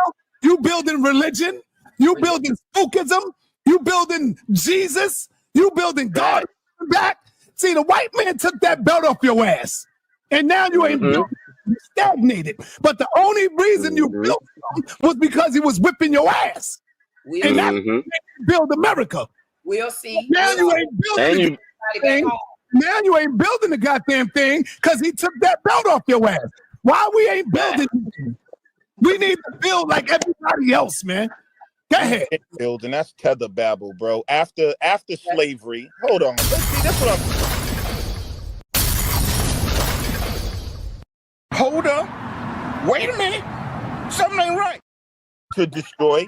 And even today, that Tariq Nasheed indoctrination. Bro. Tariq Nasheed battle. Bro, what's going on? Beg for this money from the black people. Hold on. He said we ain't built nothing. And we only built because the white man had a belt to our ass. What kind of White House, but you didn't even get credit for it. How do you? Bro, we had communities. And the slaves who built it are listed goddamn, bro. We built communities. We built banks. We built businesses. They bombed it. They tore it down. Dude, y'all know after after Black Wall Street was bombed, how do you think Greenwood popped up? Those are the same people from Black Wall Street who rebuilt Greenwood. We know and they only talk about Black Wall Street. They was all throughout the country. They ran highways through our communities on purpose to shut down those communities. And even today, we run the entertainment businesses. Build it again. Hold up, bro. We are in the stay here. Don't own that exactly. Build it again, because we those people that you say that fight, bro. We those people that you say fight. And so that right there shows you the disrespect for our lineage from these people who have other lineages, bro. Period. For one to talk like that, like we ain't building nothing because the white man ain't made us. That's crazy, bro. So what you want to But you said we were the ones that fought. Can I respond to that? We were the ones that we were different from the African. Yeah, you said we were different from African. You said that. Go ahead, Dr. David. Go ahead, man. I ain't seen one African that. Go ahead. All right, Brother Lex, can I ask you, am I part of you and your FBA? You're not from my lineage, sir. How do you know that? Well, I don't. First, you said I heard you. I don't. You're right. I could be wrong, but from what I heard, you said you was from Britain and you had some other lineages. So that means our lineage here was developed over time. You know what I'm saying? So we got African, we have indigenous, we got some European, but our lineage is pretty consistent. Now, where are you from? Okay, hold on a minute. Hold on. So, hold on. Where are you from, bro? Right. I'm from. I was born in Bermuda. All right. He's You from the got a book of different Negro. lineage, You brother. don't recognize your lineage? Okay, hold on a minute, though. Hold on, I have a point. Let him finish. I'm trying to make Let a him point. finish. Let him finish. Brother Lex, do you know that I could show you through my own genealogy, through the census records that happened after the war, how many people from what was called the British West Indies at that time, which now is called St. Kitts, Barbados, Bermuda, so on and so on, came to America after the participation for World War I and World War II? Okay. Are they part of the foundational Black American movement? No. But they had children. They are the ancestors of the people that now see themselves as Black American. This is what I'm Lex talking don't about. know his own lineage. He don't know about the book Our of lineage Negroes goes back trace to the through Marcus Garvey and that movement. And our even lineage before. goes back to the deep South, brother. And our yes, I know that. So what I'm saying but is, we don't have the same lineage or the same political and economic, aspirations. It's nothing. Lex, listen. But you listen are not to me carefully. A foundational Black American. I know I am not.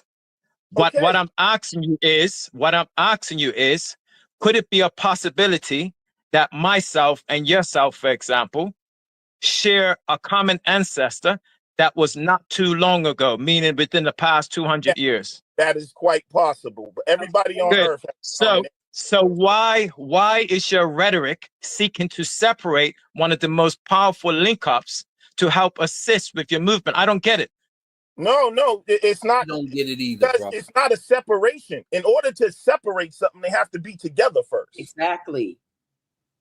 But Lex, I can take you right to one of the most recent powerful lectures, and I pulled it out because I knew this moment was going to come. On sa.neter's channel, he had brother Anuka Karak talking about, did integration turn the Black American nation into a welfare state? And in that one video, and there's many that I can bring up, he talks specifically about the contribution of not just Africans, but Caribbeans as well, to this same movement, which you are calling foundational Black Americans. It's not just one blanket group of people that participated in this, but what you're doing and the way that you're presenting it, you're literally going to create more of a divide and conquer rather than actually creating a very powerful movement that others around the world, like my last point, and I'll move from that. Hold up, when brother, you create this, one second. Yes, one second. When you create the more lasting, sustainable aspect of foundational Black Americans, I know it's in its developmental state. Who will you seek to partner with once you are a developed political entity? Whoever is beneficial, you know what I'm saying? Who will you partner with? Whoever is beneficial for. If we decide to partner with someone, it's whoever. If it's a mutual relationship with mutual benefit, like anyone else. But let me ask you, would brother, that be? But you said that many people contributed here. Black people contributed. Like when apartheid was going on, we was the biggest voices for apartheid. Did that make us South Americans? I mean, South no, you're trying to manipulate and take us somewhere else. Listen, no. No, he's not. No, he's not. This is what he does. You said that other people contributed here. I don't deny that. Watch this. Okay. No, they were part. Not contributed. They were part. They were part of what you're calling foundational Black Americans. Correct. They wasn't a part. They might have been a contributor. Now, doctor, watch when I ask him this. So you don't want to go to Africa because you can't get any money, but here is Europe, who has a more powerful dollar than you, and he said you won't link up with him, and your response is no. Link up with him. Your response is no to the one who has the more powerful dollar. That's not what was taught. That's not the conversation. That is the conversation. That's what our brother just asking. He is. just said, who Y'all would not you link understanding up his with? side Do of you it. not see me as the same? He said no. And after he said no, Not the he was like, same. you're not us. So No, now so he's why probably would that playing don't- Kendrick Y'all not Lamar in his understanding trunk. his point. Bro, And if you're playing Kendrick Lamar with the most powerful economic blacks in the world, how silly do you look? I never said, see, you're gaslighting again. Right there. I never said that I wouldn't link Turn up the with light on then. Hold up. I never said I wouldn't link up with him. He asked me, were we the same? No. That doesn't. Why does y'all have a problem with who us? are your Hold up, partners? bro, wait. Why y'all got a problem with us wanting to maintain what we built in America? Yeah, We don't have anything. He just said Nobody have a problem with that. Hold up. Nobody has a problem No with one has that. a problem with that. Hey, bro, are Jamaicans the same? He said, build your Why empire aren't you with over there doing African it right dollars now? and Hold on, European before y'all dollars, move and on, they'll build theirs slow as down well. a second, bro. Are I'm not Jamaicans the same as Haitians? You said Are you have nothing. Jamaicans? Let me ask the brother that was talking to me. Are Jamaicans the same as Haitians, brother? No. I'm talking to the brother Yes, that was. okay. Yes, That's a in yes some or ways, no? because now you listen. One second.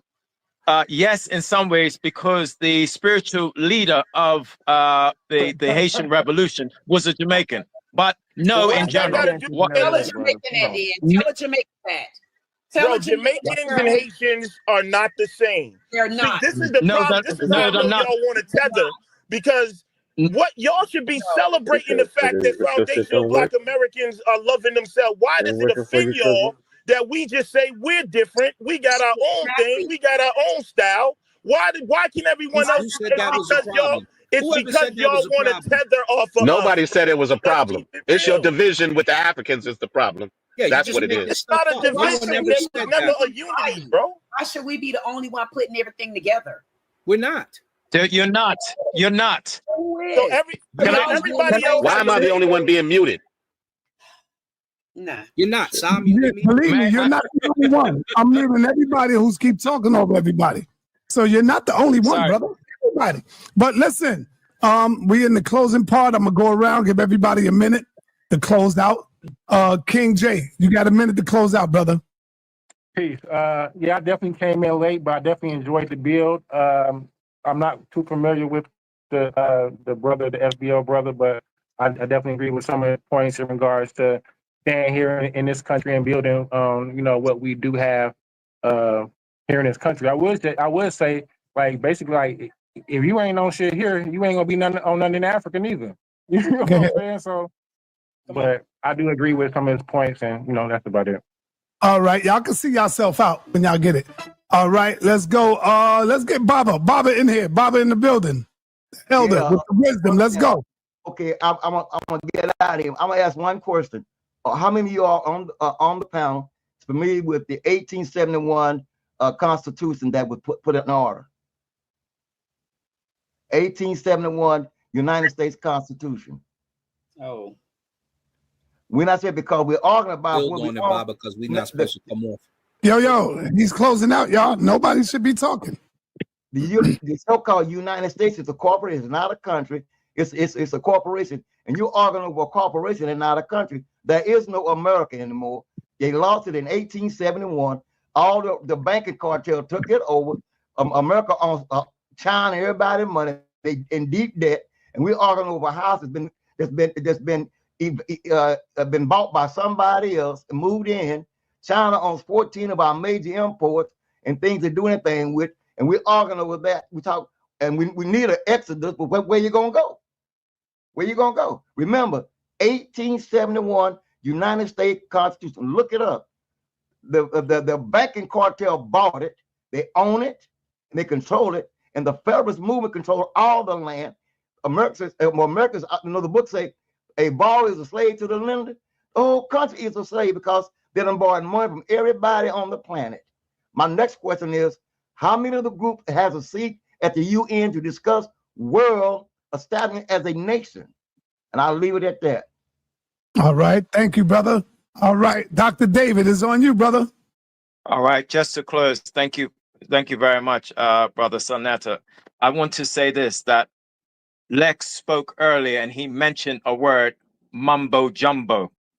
Now, this shows the mindset and this isn't a shot at you, Lex. This is more of a just within our discourse and our debate.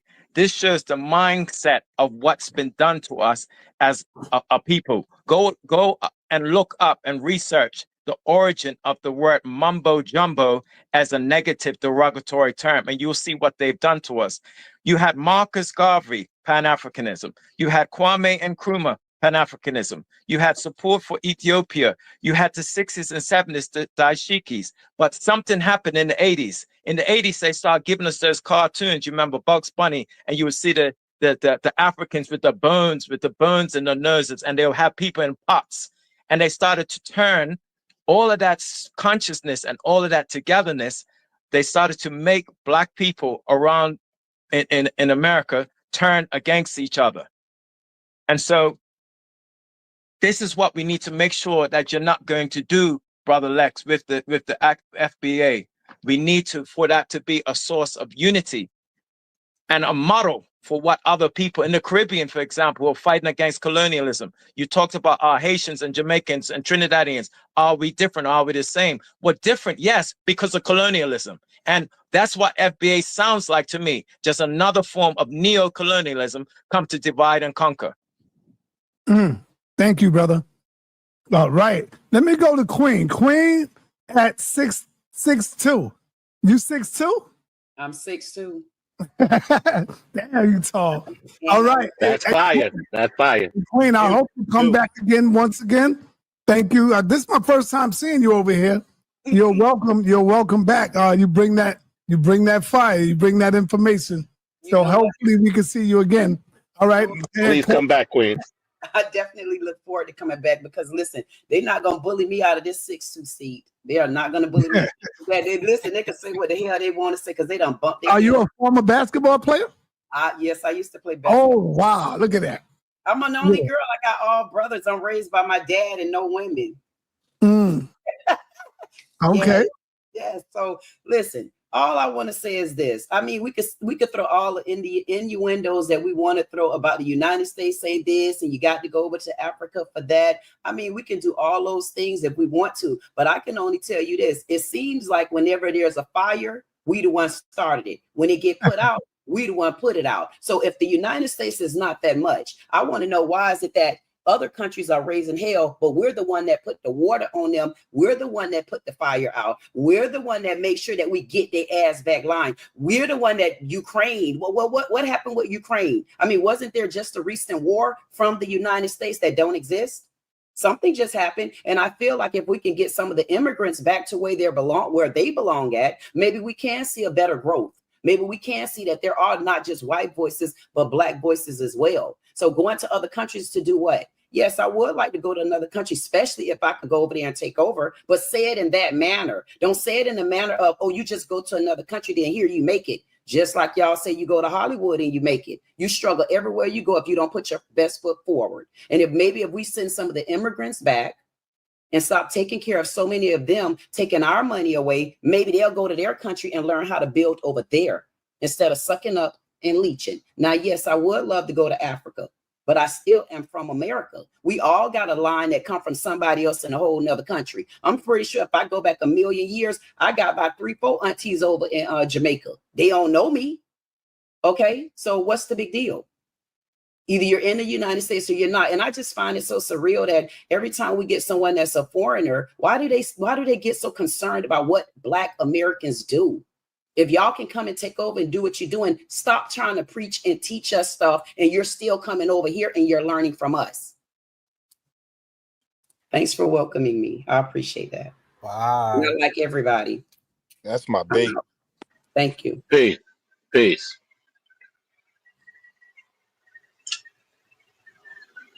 Hold on, Saul. Next, brother. Yeah. Can you hear me? Yeah. Hold on. I can't. We ain't got no. Yeah. Okay. We can hear you, Saul. Let's go. Oh, okay. I just want to make sure everything was working right. Yeah, I just want to say that, Lex, I don't completely disagree with you as far as who we are, what we went through as foundational Black Americans. I think that foundational Black Americans should build and expand ourselves. But I don't think that we should disconnect ourselves from our African brothers, because myself, I have 2% Indian DNA, 11% European DNA, and the rest is African. So I would look towards my African lineage more so than my 2% of Indian or my forced pregnancy European bloodline. I just there's no choice in me in that. And there's a lot of foundational Black Americans who are in that same boat. So we may be different from a 100% pure African, right? I'm not 100% pure African, but that's the closest majority percentage in my DNA. And those are my people, and they embrace me. I look like them, right? So I'm not going to turn my back on them, but at the same time, I'm not going to turn my back on the ills that come from Africa and from America, because we have to fix this relationship that has been broken by others, right? We can't abandon them. Things ain't perfect now. We can't help each other now because we have to heal first. And healing is the key. And we can't heal if there's rhetoric from both sides continually bashing each other, right? There has to be some type of common ground that we have to bridge so we can start coming together. Because those interviews that Todd did with those African brothers, they were all smile. They were positive, and you can see that they do want to work with us, but you have other factors that are interrupting with that thought pattern as a whole in Africa and in the African American community, so I think it's best for us as African Americans to true indeed concentrate on deal with ourselves first, but not alienate our African brothers and sisters. Exactly. We can do both. Right? So I'll land my plane with that. I'll say peace to everybody on the panel in the chat. Y'all my brothers and sisters. I love you to the death, and I'll go to war with you any day. Peace. All right. Peace, brother. Say cool. How much did you hear? Say cool. Unmute yourself. Yeah. Yeah, I unmute myself. Can you hear me, sir? Yeah, I hear you. How much did you hear? Well, I didn't hear that much. Honestly, I was kind of cooking in the kitchen. Well, you got Lex Vortex, who is against Africa, and wow. Against I'll Africa? let Lex say it. Lex, you can explain yourself. Go ahead. Say what you. The gaslighting must stop. How is us acknowledging our lineage and our uniqueness divisive? That's what's amazing. This is how we know y'all are tethers. The fact that we just say we're foundational Black Americans, we have our own culture, we have our own struggle, we have our own lineage, just like any Jamaican, Trinidadian, Nigerian, Ghanaian, Yoruban, or whatever, it's deemed divisive. When anyone else does it, it's not divisive. So it shows us that there's something going on. Y'all want everyone to have on a name brand t-shirt. This dude got on polo disc, and ours is just white with no label on it. You know why you want that? So you can mix the labels when it's convenient. You can throw on that white t-shirt with no generic name on it when it's convenient. It's all gaslighting. All we're doing is saying, okay, for a long time, we were worshiping everyone else, and we were the most welcoming people. We said, if you're not, we even made Indians Black. We had Jabari up here fighting for Kamala Harris, a goddamn Indian, without our interests at hand. And so what we're talking about is not no ancient Egyptian nonsense, not going back. We're talking about the social, political reality today. These groups have different aspirations. Jamaicans have different aspirations from Haitians. And Trinidadians and Jamaicans don't even like Haitians. I grew up around them, bro. Nobody in the Caribbean won't even allow hate. Why did Africa deny Haitian into the African Union? See, Y'all can talk that talk, but the living political reality is foundational Black Americans have always been on our own. The brother said, he said, oh, they broke this bond we had. What bond? The last bond we had is when these people sold us. That's it. When did the bond, the unification, this big Black global unification happen? It never happened. They want to tether off of us. And the fact that we're saying no more, it makes everyone upset. If y'all truly was about this Pan-African Blackness, you'd be celebrating and clapping. You wouldn't try to steal our culture. You wouldn't try to stop us from being unique. Why are you doing that? If you love us, if we people, why does our flag offend you? You know why? Because we don't need you. You need us. That's the reality. And until y'all getting some punishment right now. That's what we're doing. We're letting you know you betrayed us for 100 years. You sold us into slavery, and then you tethered off of us for 100 years. And now that we're saying no more, oh, we're the ones divisive. Who sold you into slavery? That is the ultimate. That is the ultimate. Who sold you into slavery, Lex? Who? That is the ultimate gaslighting. And we're not going for it. And let me land my plane here. I'm gonna land my plane. Who sold you into slavery, Lex? Who? Africans. Who? Which one? Who you talking about?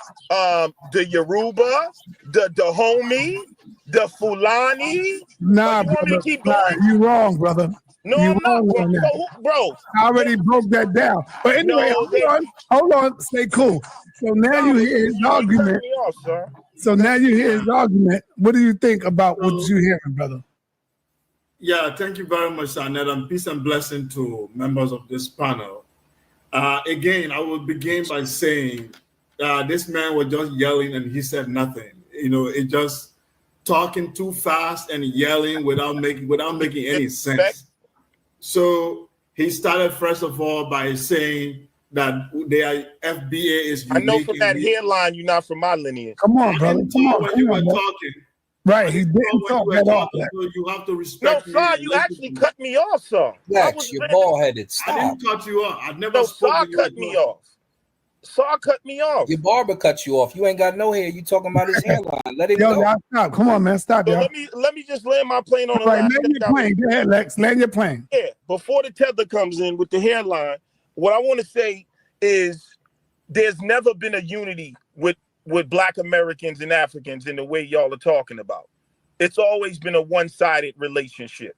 It's always been they coming over here, talking trash, calling us names, calling us the Carter, even the Caribbeans. Oh, we're lazy. We're this, and this, and that. So if we were all of that, then why when we step away, y'all got a problem? It's because you know your attachment to Blackness in this world is everything in terms of your relationship with America and the way you view the world. Black Americans, y'all don't have no icons like us. You don't have no fight. Like, I'm not trying to diss you. Y'all have your own story, but you not like us. There's no Muhammad Ali's in Africa, no Michael Jacksons, no Malcolm X's, no Dr. Martin Luther Kings, no Denmark Vessies, no Gabriel Prosses, no Coretta Scott Kings, no, I can go down the list, no Smokey Robinson, none of that. No Michael Jordan, no LeBron James. We bust your ass in every category. That's just the reality. And attaching yourself to us is a way for you to benefit. We have no benefit. So stop the gaslighting, bro. So, like I was saying, he said a bunch of things without saying anything. Even if you ask him 5 minutes from now, what did you say, bro? I can guarantee you he won't remember what he said because he just repeat and regurgitate some of the talking points that people who are not schooled, who are not really educated, who are not really informed, politically informed. This is how they talk. First of all, he tried to do the tribalism thing of saying African American versus African. First of all, who creates that dichotomy? Is white supremacy. Is the one that created that dichotomy that you are living in, that you think somehow your battle is a battle with Africans. I don't know at what point you realize that it's your battle in life, that the struggle of Black people in the world is African American versus African. It's a false battle. It's a false fight that you are trying to create that doesn't exist. In fact, I would even say people who do that are cowards. Because they don't want to face the real opponent that we have, which is white supremacy, which has dominated the planet, which has destroyed our continent and kidnapped our people. It's the reality that we are all facing, whether you are in the diaspora or on the African continent. But those who are cowards, they decide to be into tribal mentality and say, oh, it is us versus this other group of black people. Even if all Africans leave America today, all African, does that solve your problem?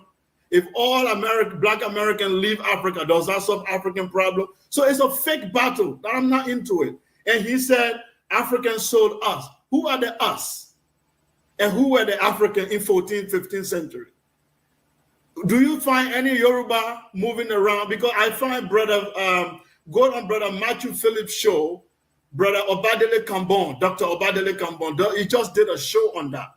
It is very anachronistic to say African sold African. First of all, the concept of African did not exist in the 14th, 15th century. People were into kingdoms and nations. So if you say, you sold us, so who was Sekou in the 14th century and who were you in the 14th century? Did you belong to a particular group that Mai went and captured and sold? It's a very foolish thing to think about. It's very anachronistic. The idea of African, or we seeing ourselves as a collective, is very recent. It's very, very recent. People saw themselves as kingdoms and different nations at the time. That you have to understand that, first of all. Second, you have to understand also most people that were sold were kidnapped. The primaries are there. The primaries are there. And Brother Obadele Kambon produced a lot of primaries. Most slaves were kidnapped with guns. This idea of your soul or your soul, but when we say bring primary documents, you are not able to bring anything. Most of the primary documents we have are Africans captured, sold, millions of documents available to show that. Go on Dr. Kambon's show right now. He shows you a lot of documents in Portuguese, in Spanish, where they are literally saying we are going to capture these people. We kidnap this amount of people from the farm. Royal families. Who capture their royal family and sell them? If you can capture people who are kings or people who are from royal background and sell them into slavery, how do you do that? You have to capture them by means of war. So for me, we have to elevate the conversation. This is a very lazy conversation. Didn't I say that earlier, y'all? Didn't I say that earlier? That is so stupid. Yeah, no, it's not. No, it's not. We need to elevate the conversation to say, nobody is against you. If you like, call yourself FBA, call yourself, I don't know who is against you really. No one. I'm not sitting here as an African. I'm saying, I'm angry because somebody called themselves FBA. What is my business? If you like, call yourself Chinese, black, or whatever you want to call yourself. But what you need to know, you are the only people on the planet having this conversation. You don't find Chinese discussing their Chinese diaspora is the cause of their problem. You don't find Europeans who were exiled in the New World calling their fellow Europeans who are coming right now names. Donald Trump family just immigrated to America.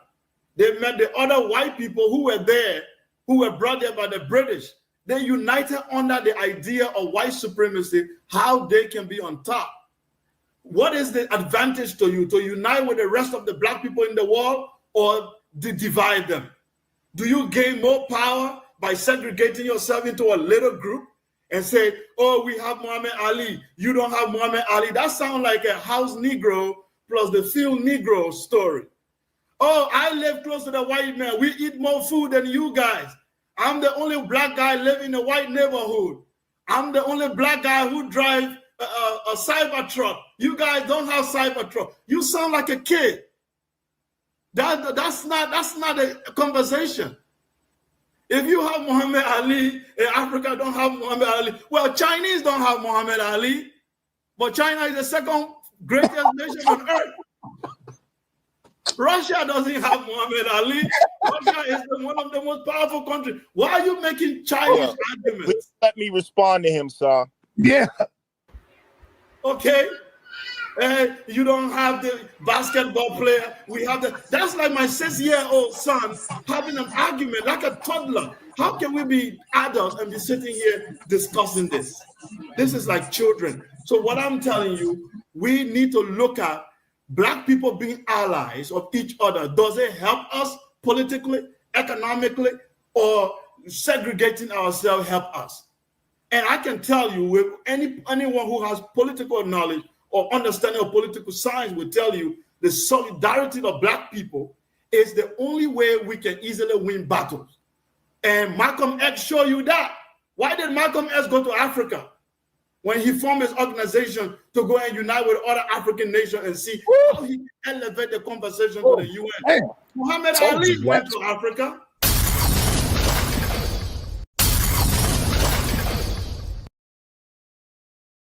Damn. All right, can I respond to him now? Hold up. I'm gonna let you go. I'm gonna let you go. Malcolm X has an African name. His African name is Omowale. I'm gonna show you how to cook a Hamite in a second. Do you know Malcolm X's African name is Omowale? Ali Boombaye. Ali. I don't give a damn what Yeah, you don't give a damn, but I'm telling you, he's not thinking like you because you are using him now as a currency, but he didn't think like you. He went and settled he unite with an African brother, looking for solidarity. This is how wise people think, is to unite with every allied forces in the world for you to be able to achieve your goal. America that you are mentioning, America has never been. Y'all tell me I'm long-winded. This is America.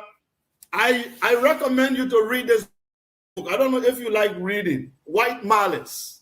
Hey, bro. Listen, I'm going to end. White Malice is based on declassified documents. How the CIA, the United States government, contributed penetrating African country and overthrowing African government, undermining African development. This is, and Black people as well. They were doing it both to African American and Black people. When Kwame Nkrumah organized the first African conference in 1958, the civil rights leaders in America, they were there. They were represented. Guess who America sent? They sent CIA to infiltrate that organization to make sure Black people and the Africans on the continent never unite, never join forces. And this book reviewed all the evidence. So you are playing the devil advocate right now. You are continuing the job of the CIA to disunite Black people on the planet on the basis of tribal thinking. I will stop there. That's facts. All That right. is facts. Now, hold on. Stop it. Hold up. Wait a minute. Something ain't right.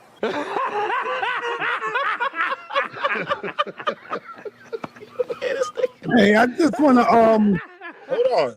I'm gonna let you go right now, Lex. I just want to let you know this is the same brother that beat up Unc. That Unc jumped in his lane, and so you're about to jump in his lane. Would you like to have a one-on-one with him, a discussion with him? Yeah, it's sure. I would. Okay, bet. We'll pick that up. Go ahead. For now, you got the floor, Lex.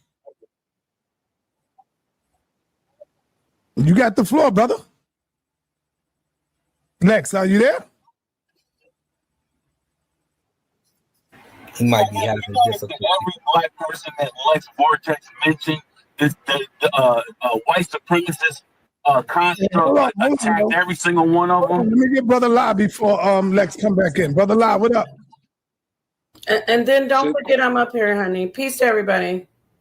Peace. Say cool. Go ahead, Brother La. Hey, Brother La. Nagadef. Magnifique, ça va?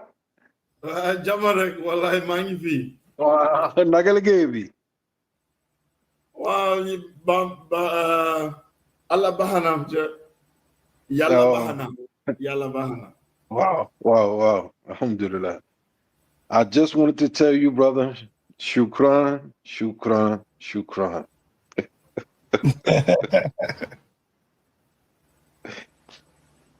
That was marvelous. It was strategic the way you just executed that.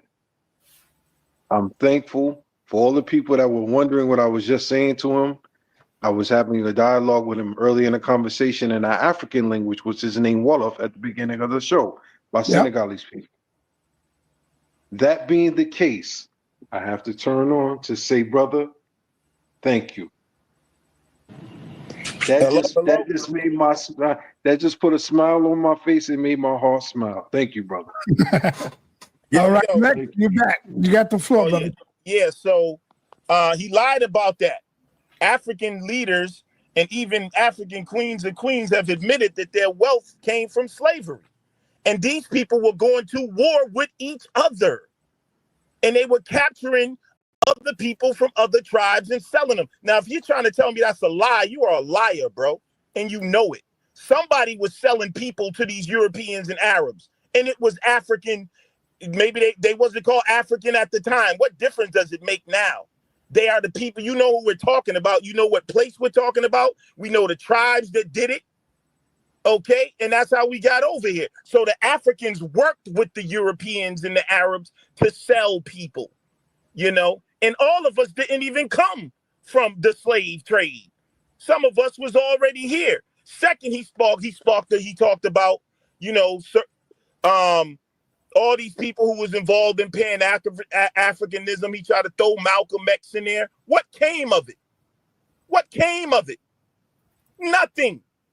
Nothing. And then there's 1 billion people on the African continent alone. There's more so-called people of melanin in Africa and America. Y'all ain't got together yourselves. You know why? Because Ghanaians hate Nigerians.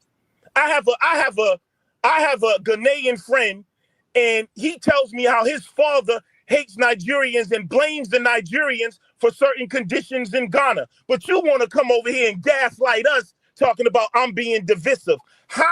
When did I ever say we had a fight against Africa? And this is how you know they're tethers, y'all. How does honoring my lineage wage war on Africa? Name one thing foundational Black Americans have did to harm Africa. Nothing. You join white supremacist military. Yo, be quiet. Let him speak. You lost goofy thinking you're a Hebrew. Shut up, please. So, by honoring my lineage, I'm waging a fight against Africans? No. The problem is Africans joined in with white supremacy. That's why when Kwame Ture finally stood up like a man in Africa, it was the Nigerians and the ECOWAS. They were talking about going to war with Kwame Ture on behalf of the French. Don't gaslight me, you goddamn Hamite. So how you gonna come over here talking like I'm divisive and y'all ain't even together in Africa like that? Matter of fact, it's worse. The tribalism is 100 times worse.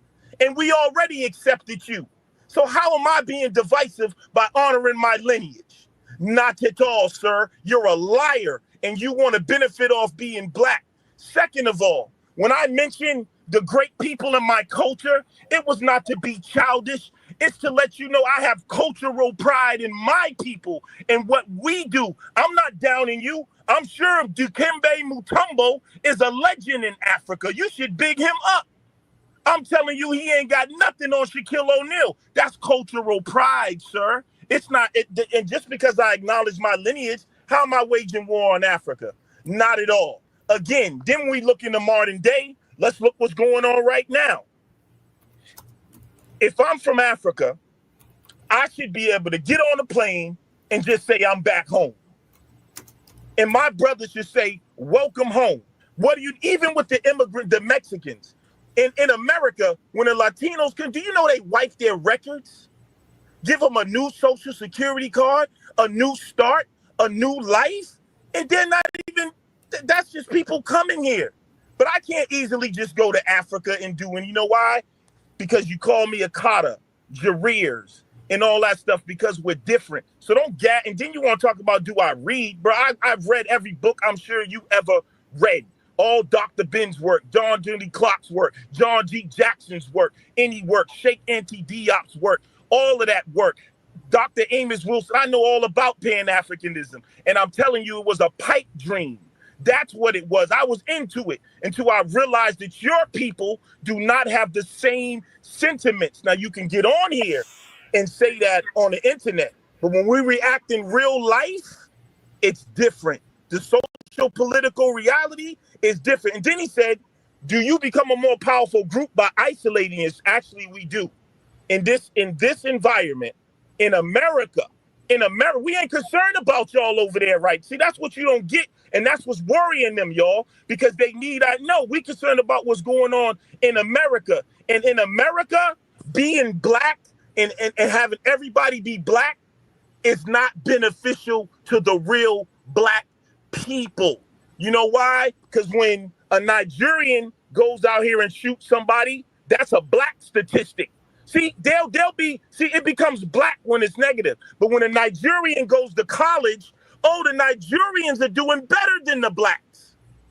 So y'all are gaslighting, bro. They say Nigerians are doing better than blacks per capita. They become why aren't they just say, oh, black men are doing it? Why is that a separate category for them? Why are they saying they better than us? Because they're different, bro. These people hate us. We love you. You trying to turn it around. Like I'm making division. You hate us, bro. Your people hate us. And we don't like your hairlines or that bush meat. So we ain't going for it, bro. Peace. Yeah. Okay, let me respond to that quickly, sa.neter. All right, go ahead. And then can I go after? Yes. Thank you. Said but they don't like us, and he said the same things again, the same talking point, repeating this enmity that exists between black people. What I'm Did trying Africans to sell us? Are you saying they didn't? No, you can't talk now. I He let just you want talk. him to answer that question because No, he let you talk, brother. You can't do that. First of all, it's inaccurate for you to say you guys sold us. It's anachronistic to say Africans sold African. Is anachronistic because that, first of all, that concept of African identity did not exist that at already. the time.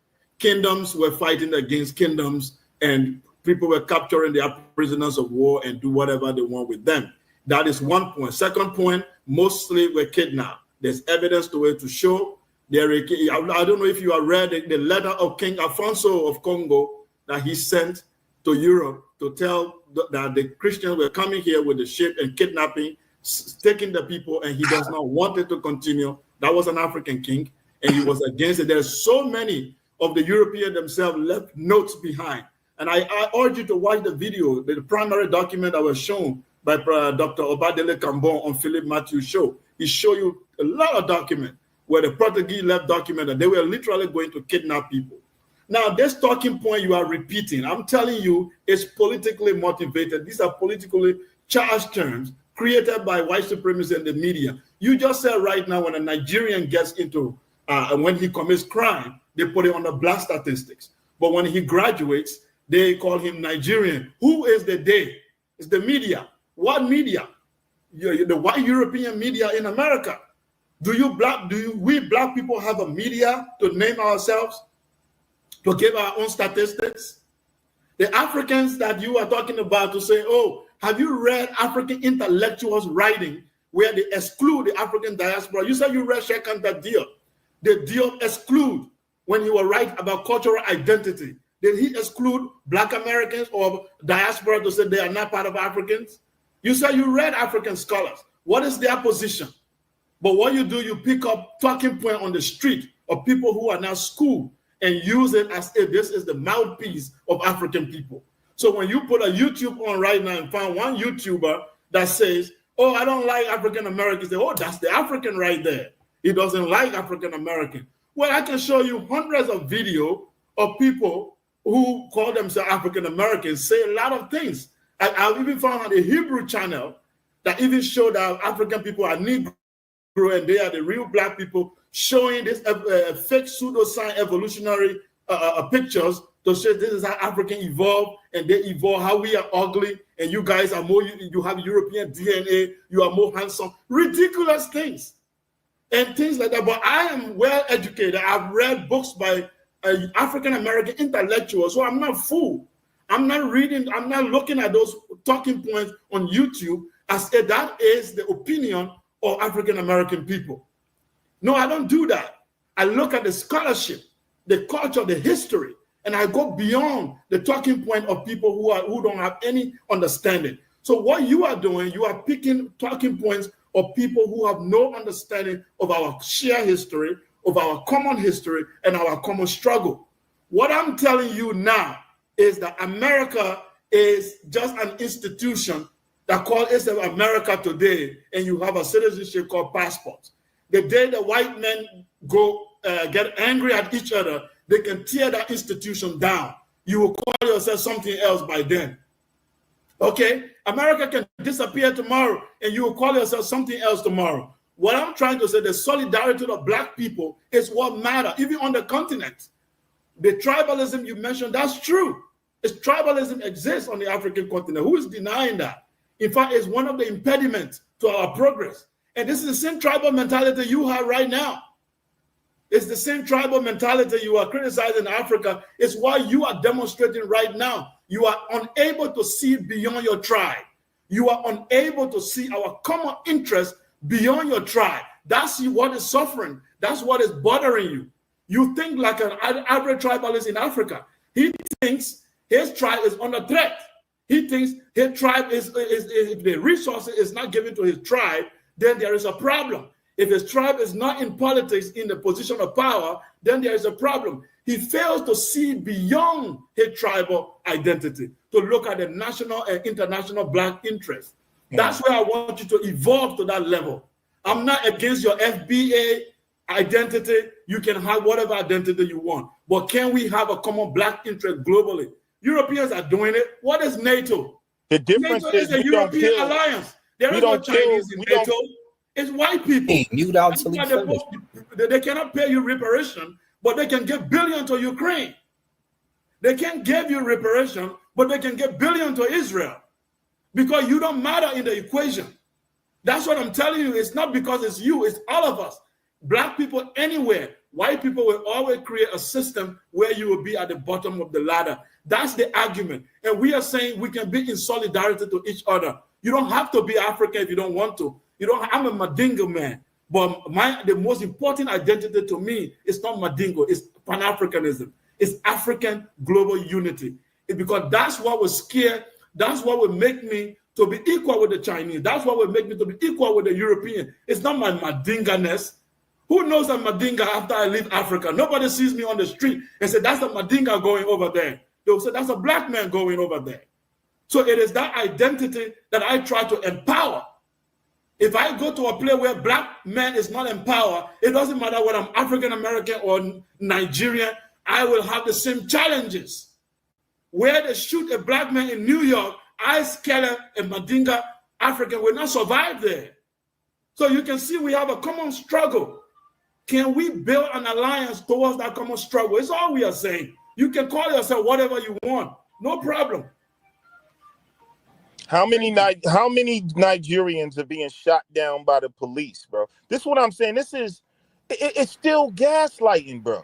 Because you say we got the same tribalism and that they have in Africa, and I got the same mentality in America. Sir, foundational Black Americans have not cut the limbs off the Yoruba people. We don't attack Africans in no way.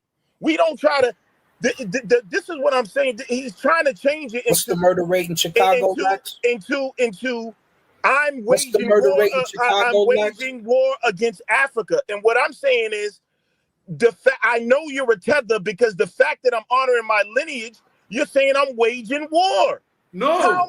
What am I doing to you besides saying I'm not you? And you're a lie. When y'all walk down the street, they know the difference between you and us. It's a clear difference. We can try to act. Yeah, we have common interests. We have shared ancestry. We don't deny that. But so does everybody else. The Brazilians have a lot of shared, and the Mexicans have African ancestry. But today we're different people groups with different cultures and different aspirations. I'm not saying I hate you. I'm not saying that we can't work together. I'm saying, why do you think I'm waging war on you just because I'm delineating who I am? That's what makes me think you're a tether, because I haven't in no way did anything to your family. I haven't tried to affect you financially. I haven't tried to harm you physically. And then you spoke about reparations. Bro, understand, I want to know, do you know what's going on in America? The reason why the delineation movement became so important, because you had people like Candace Owens, a Caribbean, telling us that we didn't deserve reparations. Recently in California, the Congressional Black Caucus, 90% Caribbean, shot down reparations. Recently in Baltimore, Westmore, a Caribbean, shot down reparations. So I'm trying to tell you that this is not personal. If you really want to talk about political astuteness, then you would have to understand, in order for us to take back our political power, I cannot let Sekou come here and speak for me as a black man if he's a mandingo with different aspirations. I can't let Candace Owens do it. I can't let Kamala Harris do it. I can't even let Barack Obama's hamite ass do it. Why? Because they undermine us. So you're acting like I'm doing this out of hate, like I'm just some person. No, nigga, I was a Pan-African for years, until I woke up and realized it was a pipe dream. Address the Congressional Black Caucus. Address the reason the Africans didn't let the Haitians into the African Union. And then address the fact that Nigeria wanted to attack Burkina Faso. And then address your African leaders. I have a friend in Zambia. His family is billionaires. There's 200 million orphans with HIV walking around them. They got gates around their house. They got guards. What I'm saying is you don't practice it here over there. Then you want to come over here and tell us what to do. Tell us how to act. Get it together in your raggedy homeland first before you can preach to me. Yeah, thank you. And before you respond to that, Sekou, I really want to come in and ask some questions because No, hold on, because I don't want you to take it nowhere else. no, I'm not taking it anywhere else. Hold on for a minute, please. You said I've been waiting here for 20 minutes. This is between these two right now. I know it's not about. I'm on the panel. I want to stay cool.